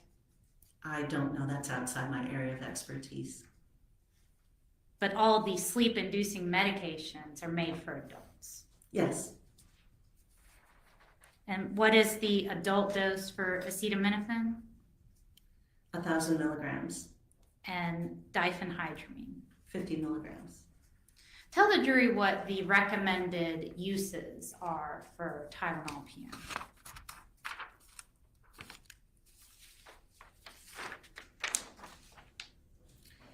Pain reliever and nighttime sleep aid. So you get this if you're in pain or you're having difficulty sleeping because of pain. Yes. Is there a liver warning? Yes. Is it in bold? Yes. What does it say? Severe liver damage may occur if you take more than recommended, basically. And if you take it with other drugs containing Tylenol, or if you take the medication with alcohol. And that's in an adult. Yes. What does it say about children? This is not packaged for children. But what does it say? It doesn't say anything about children. It's not packaged for them. It doesn't say do not use in children under 12 years of age?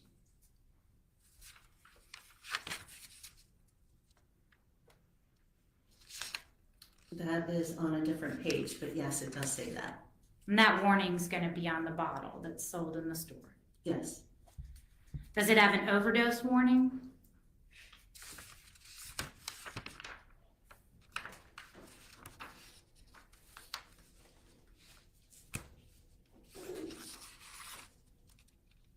Yes. Does it say to contact poison control right away? Yes. That quick medical attention is critical? Yes. And to not take more than directed? Correct. Again, this is for adults. Yes. For children, it says do not use. That's correct.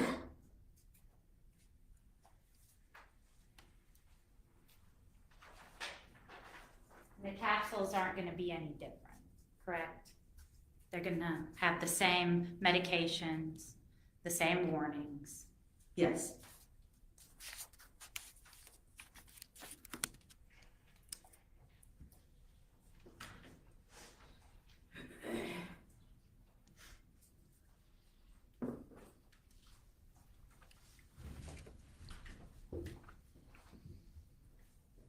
Showing you Exhibit 89. Do you recognize this exhibit? Yes. Does it appear to be an authentic bottle of ZZ Quill? Yes. Your Honor, the state tenders 89 into evidence. Any objection? Objection. All right, submitted. Now, this is the Vicks version of the same medication, correct? Now, they didn't have ZZ Quill in 1998 or 99. I know I'm fairly certain of that. I may be way wrong, but I don't remember that then. I mean, I thought that stuff from like Dayquil, NyQuil, and then the ZZ Quill, I thought the ZZ Quill came out in like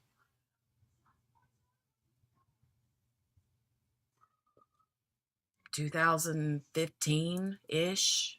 I could be wrong.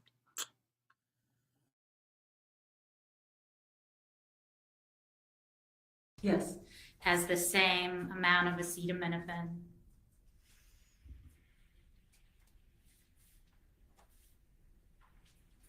Yes. Same amount of diphenhydramine. Yes. And it has the same uses as the Tylenol PM That's correct. for pain and to induce sleep. Yes. It also has a liver warning in bold. Yes. This one warns adults that liver damage can occur if you take more than 4 doses in a 24-hour period. Correct. That's in adults. Yes. Says to keep out of reach of children. Do you see that? Yes. And it says do not use in children under 12 years old. Correct.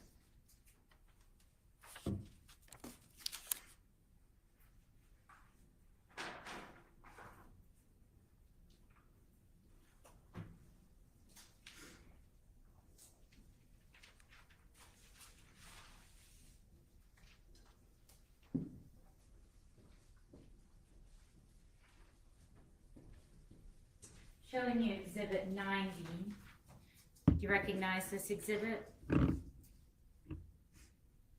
I'm not familiar with the brand, but it's another nighttime sleep aid. Does it appear to be an authentic bottle of Equate nighttime sleep aid?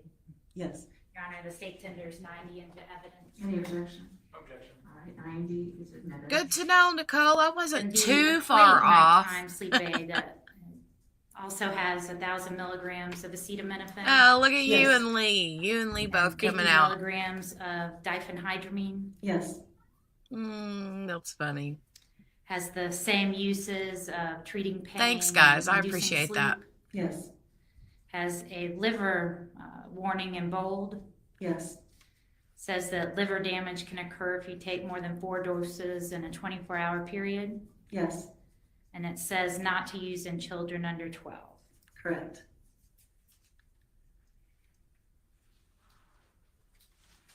These are all adult medications. Yes.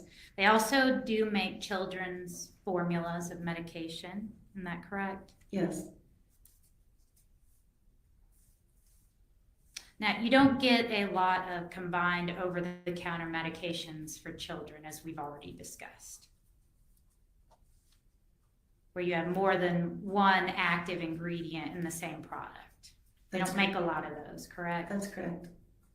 That's because in cases involving children, you really want to individualize their treatment. Isn't that correct? I'm not a pediatrician. So you're not familiar with how children are administered and prescribed drugs, common over-the-counter drugs? No, I'm more familiar with the toxic effects. So you're familiar with the toxic effects of over-the-counter drugs, but you don't have any training or knowledge of what would be prescribed to children? I'm not a prescriber. I'm a forensic pathologist. You're aware that children have different metabolisms than adults? Yes. That they break drugs down differently? I'm not sure what you mean by that. That children's bodies can break the drugs down differently than adults' metabolism will? Well, that's a very vague statement. I mean, are you saying that children break down the drugs into different metabolites than adults do, or? That they break them down differently? Is Well, that not a true statement? it's a very vague statement. I don't know how to answer to a vague statement. I'm not sure you know what you mean by that.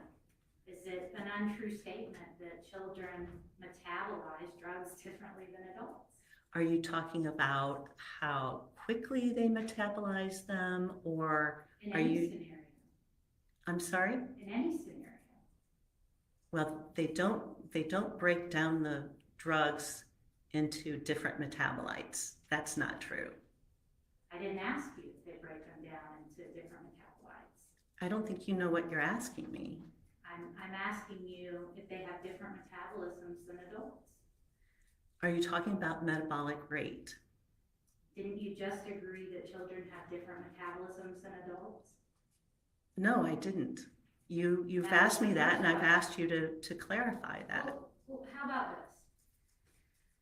Isn't the dosage for Cat all fight. drugs Rawr. to be less than what it would be for an adult? That's correct. And that's because their livers are still maturing, That's one reason, yes. and a child could get sick on an adult dose. Yes, So you want to minimize the potential side effects for children. correct. And that's why you have children's formulas of medications like Benadryl and Tylenol. That's correct.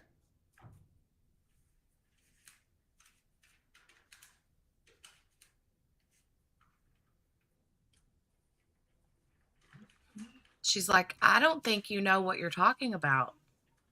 I don't think you know what you're actually asking me.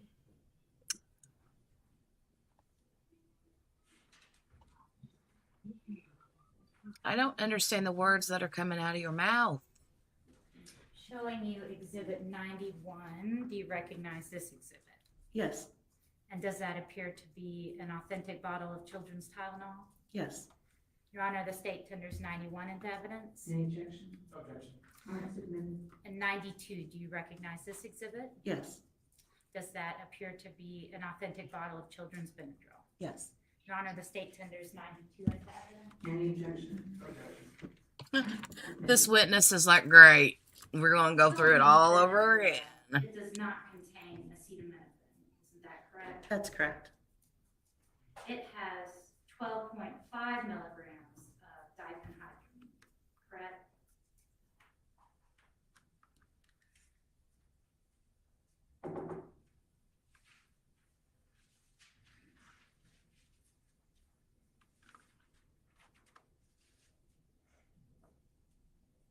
Yes, That would be a quarter of what's in one dose of the adult medications. that's correct. And the uses, tell the jury what you use children's Benadryl for. For runny nose, sneezing, itchy, watery eyes, hay fever, upper respiratory allergies, and itching of the nose or throat. And it says, do not use to make a child sleepy, doesn't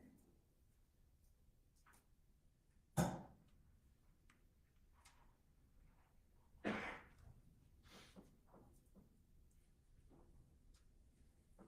That's correct. The children's Tylenol, that does not contain diphenhydramine, correct? That's correct. And how much acetaminophen does the children's formula have?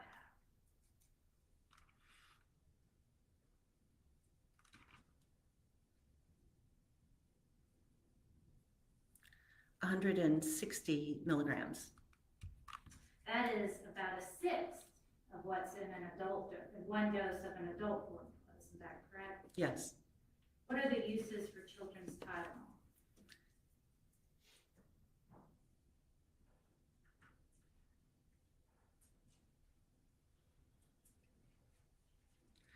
My senior eyes are being challenged by the fine print here. Let me see. Pain and fever. Sore throat, headache, cough, fever, sneezing and running nose, and minor aches and pains. And what is the maximum dose of children's Tylenol in a 24-hour period? Is that a cold and flu Tylenol?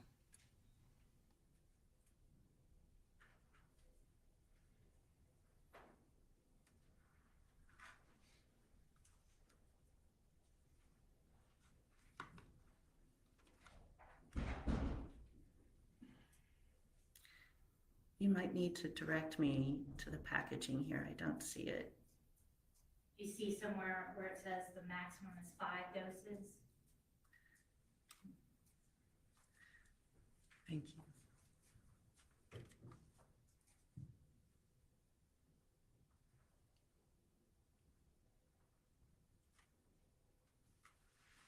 Thank you.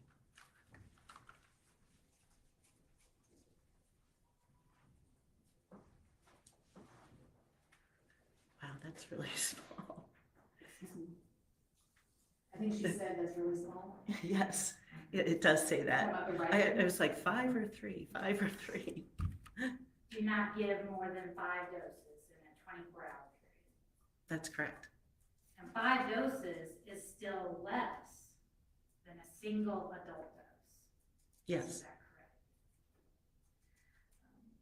Children's Tylenol also has a severe liver damage warning, doesn't it? Yes.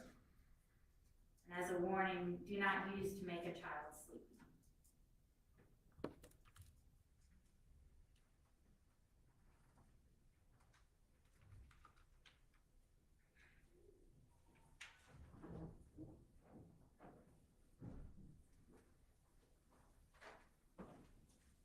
That's correct.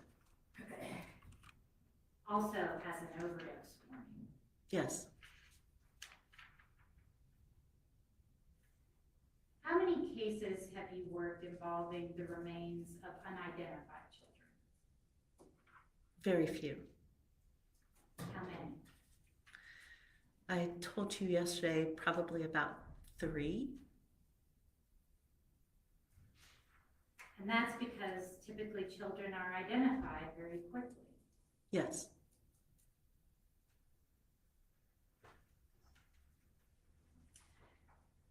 How many cases have you worked where you were examining the bodies of children that were abandoned somewhere?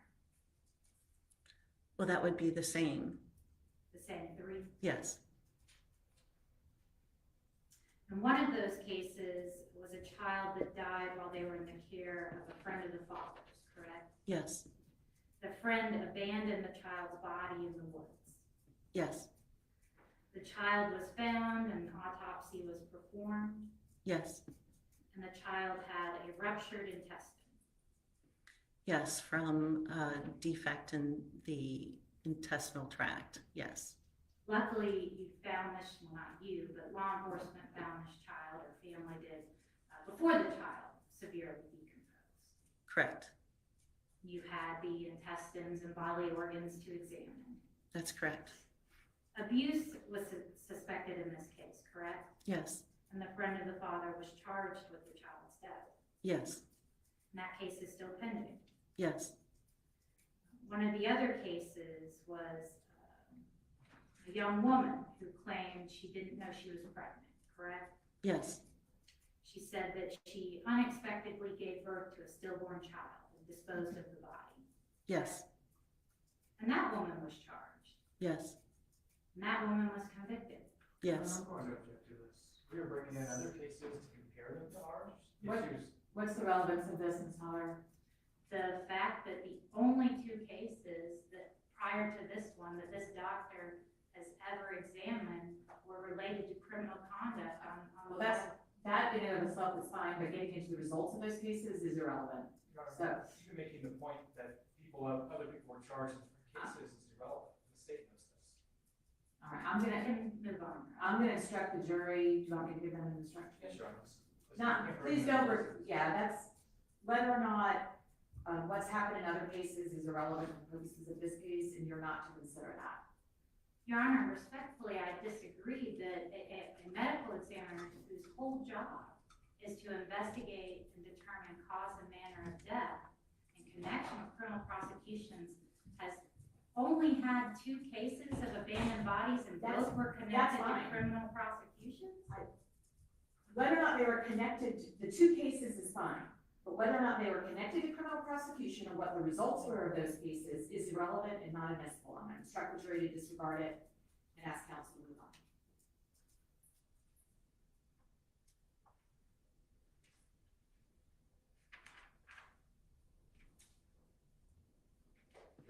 Okay, you guys are gonna You also have to, indicated yesterday that you had never performed an autopsy of a child who died of food poisoning.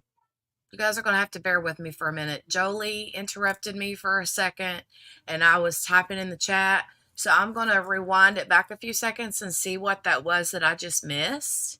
If that's okay with you guys. Because now I'm interested because the judge got a little bit spicy and sassy there for a second. So I gotta go back and see what that was about. Isn't that correct? The 2 were fine, but getting into the results of those cases is irrelevant. So, You had the intestines and bodily organs to examine. That's correct. Abuse was suspected in this case, correct? Yes. And the friend of the father was charged with the child's death. Yes. And that case is still pending. Yes. One of the other cases was a young woman who claimed she didn't know she was pregnant, correct? Yes. She said that she unexpectedly gave birth to a stillborn child and disposed of the body. Yes. And that woman was charged. Yes. And that woman was convicted. Yes. I'm going to object to this. We are bringing in other cases to compare them to ours. what's the relevance of this, Ms. Holler?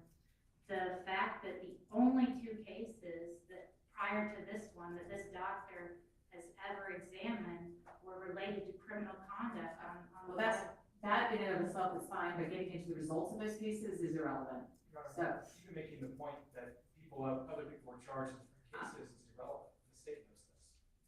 all right, I'm gonna instruct the jury. Do you want me to give them an instruction? Yes, Your Honor. Not, please don't, yeah, that's, whether or not, what's happened in other cases is irrelevant for purposes of this case, and you're not to consider that. Your Honor, respectfully, I disagree that a medical examiner whose whole job is to investigate and determine cause and manner of death in connection with criminal prosecutions has only had 2 cases of abandoned bodies and both were connected to fine. criminal prosecutions? Whether or not they were connected, the 2 cases is fine, But whether or not they were connected to criminal prosecution or what the results were of those cases is irrelevant and not admissible. I'm going to instruct the jury to disregard it and ask counsel to move on. I'm sorry, but I agree with the judge on that one. I agree with the judge on that one. You also indicated yesterday that you had never performed an autopsy of a child who died of food poisoning. Isn't that correct? To my knowledge, yes.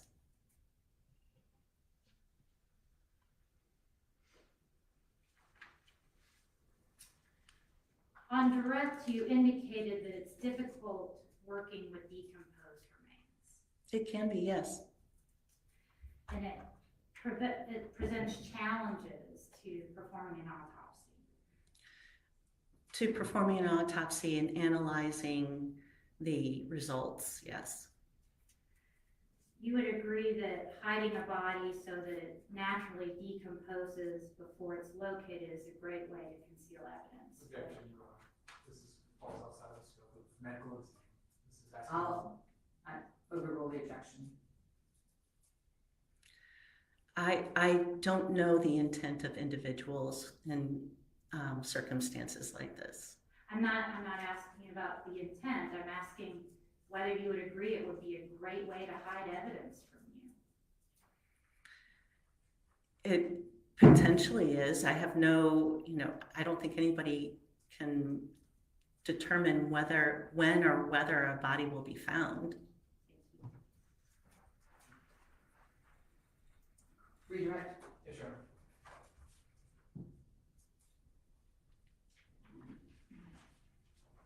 Dr. Turner, you've been presented by the state with several different medications, right? Yes. Is there anything different besides dosage, between the active ingredient in adult diphenhydramine and children's diphenhydramine? No. What about acetaminophen? Same thing. You were asked if there were many medications that contain both for children. Is there evidence that William received these two medications from one single dose of one medication? No.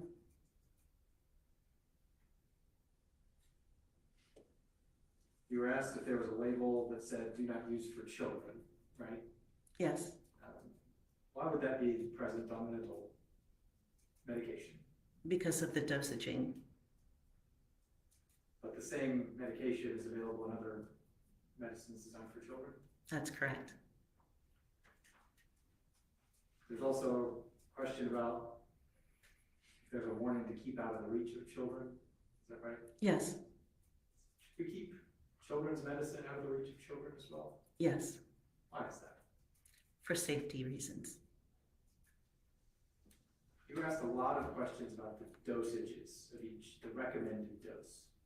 Is that right? Yes. Do we know what dose William received? No. Do we know which drugs he received? Which name brand drug he received? No. Do we know if it was a combined medication between one medication? No. Do we know how many doses William received? No. I wanted to ask you about a follow-up question about the animal scavenging. Was there anything about the scene of the crime scene of the location of the body was found that you found illustrative or important? Well, the skull was separated from the torso, and you could see the effects of decomposition underneath the torso and surrounding the skull.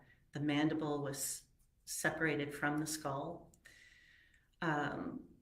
Other things related to the scene include before the skull was removed from the scene, it was photographed in place, and the skull was lying on the left side with the right zygomatic arch area exposed.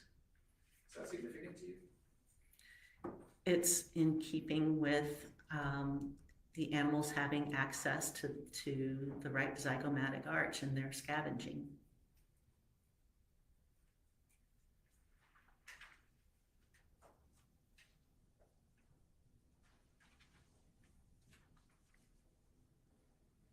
I think that's all I have. Thank you, Dr. Turner. You're welcome. Thank you so much. May she be excused? Yes, Your Honor. Yes, sure. Okay, you're free to go. Thank you. All right, any other evidence or witnesses for the defense? Thank you, Your Honor. Defense rests. Okay. Is there gonna be any rebuttal evidence for the state? No, Your Honor. Okay. All right, ladies and gentlemen, the evidence in this case is closed. The next step in the process is for me to talk with the parties, outside your presence regarding the charge, which is the law that I'm going to instruct you on, and then do the closing argument. And we also have this is a long explanation, but we have a hard stop today at 4 o'clock, and it's already 1. We haven't taken a lunch break yet, and then I've got to meet with them. It'll take at least an hour, and then closings will be at least an hour per side. So bottom line is I'm gonna let you go early today, and then we're gonna start back in the morning at 9 o'clock. Please be here on time. If you have any issues, car trouble, anything, please call us immediately and let us know so that we can try to get this wrapped up. We can't start till everybody gets here. So at 9 in the morning, we'll be ready to begin the closing arguments, followed by the jury charge, and then you'll get to start your deliberations. So hopefully, my goal is for you to have the case by lunch. But we can't do that unless everybody's here. Okay. Any questions? All right, same rules remain in effect. Keep hanging there, keep with me. We're almost at the end. We'll keep all the notes secured overnight. There is a new parking code this week. We will get that, Jocelyn will get that to you, to make sure your parking is taken care of. Okay? All right, y'all have a great night. Please be here tomorrow morning by 9 o'clock. Thank you.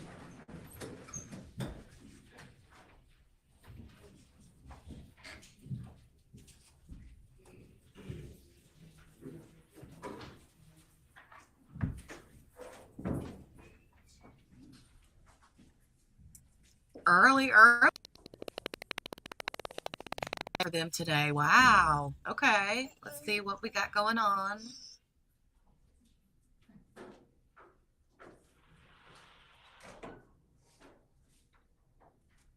All right. Evidence is closed. It's a little before 1. I want to go ahead and take a lunch break. And then let's meet back at 2 o'clock.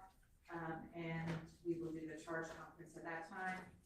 Caroline is giving you a copy of the proposed charge as we prepared it. And you can take a look at it over lunch, and we'll talk about it when we get back at 2. Okay? Thank you, Your Honor. All righty, thank you.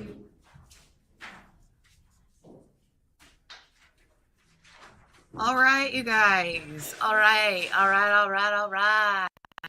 So,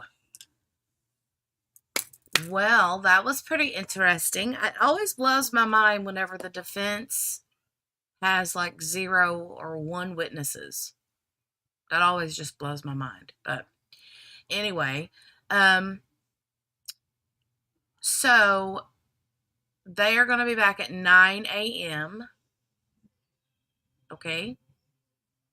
Hopefully, if the jury is on time, they will be back at 9 a.m. Kel says, I'm back just in time. They let them go home today, Kel. They just left.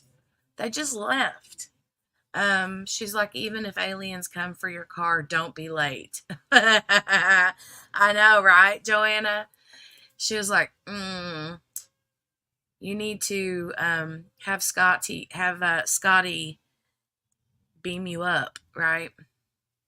So, yeah, it is lunchtime. What do you guys want to do?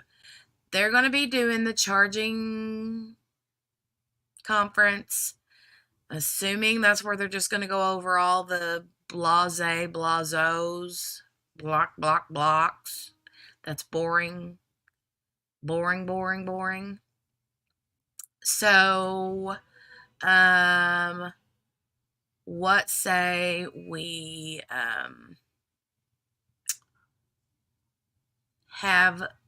let's go ahead and end this live stream. It's 1:15 for me on the East Coast. So I'm going to jump out of here and go have lunch myself because I'm hungry. Joanna's over here talking about club sandwich, and I'm like, oh, I got a salad waiting on me. I'm ready to eat. So I'm going to have the salad and then maybe jump back in this afternoon, early afternoon, and do, I don't know, talk about something else. I did see, were you guys with me when we talked about Derek Rosa a while back? Derek Rosa was the young 13-year-old boy, I think, that killed his mother. And we watched some stuff on him a while back. Do you guys remember him? Do you guys remember that young boy? They had the still shots of him like standing over his mom's bed, and she had just had a 2-week-old baby. She's got a 2-week-old baby. Okay, so if you remember when we watched that pretrial hearing, or it was an evidentiary hearing, they had the audio of his interrogation while he was in the police station right after that happened, but it was not good. Well, I found the actual video of the body cam video of his interrogation. We want to come back on later today and talk about that, like around 2 or 2:30. You guys want to do that? I've been seeing it, and I've saved the link so that we can go back and watch that. We could do that and keep an eye on the conference in case they get a little bit heated or something. And maybe just do a little bit of whatever. You guys want to do that? All right. That's what we'll do. We'll plan on being back at, let's see, it is 1:20 now. Eat, get a couple things done here on my end. Trying to think. Dale will probably be home about 3 o'clock. So let's just say, let's plan on 2:15. Let's plan 2:15. That'll give us right at an hour. Okay. A little less than an hour, actually. So I'll do that. And then, yeah, I'll see you guys then. Make sure to give this video a thumbs up before you leave. And if you're new and you're just kind of lurking around, would love for you to subscribe and come back and join us. And I will see you guys in the next one. Go get you some lunch. I'll see you soon. Bye, guys.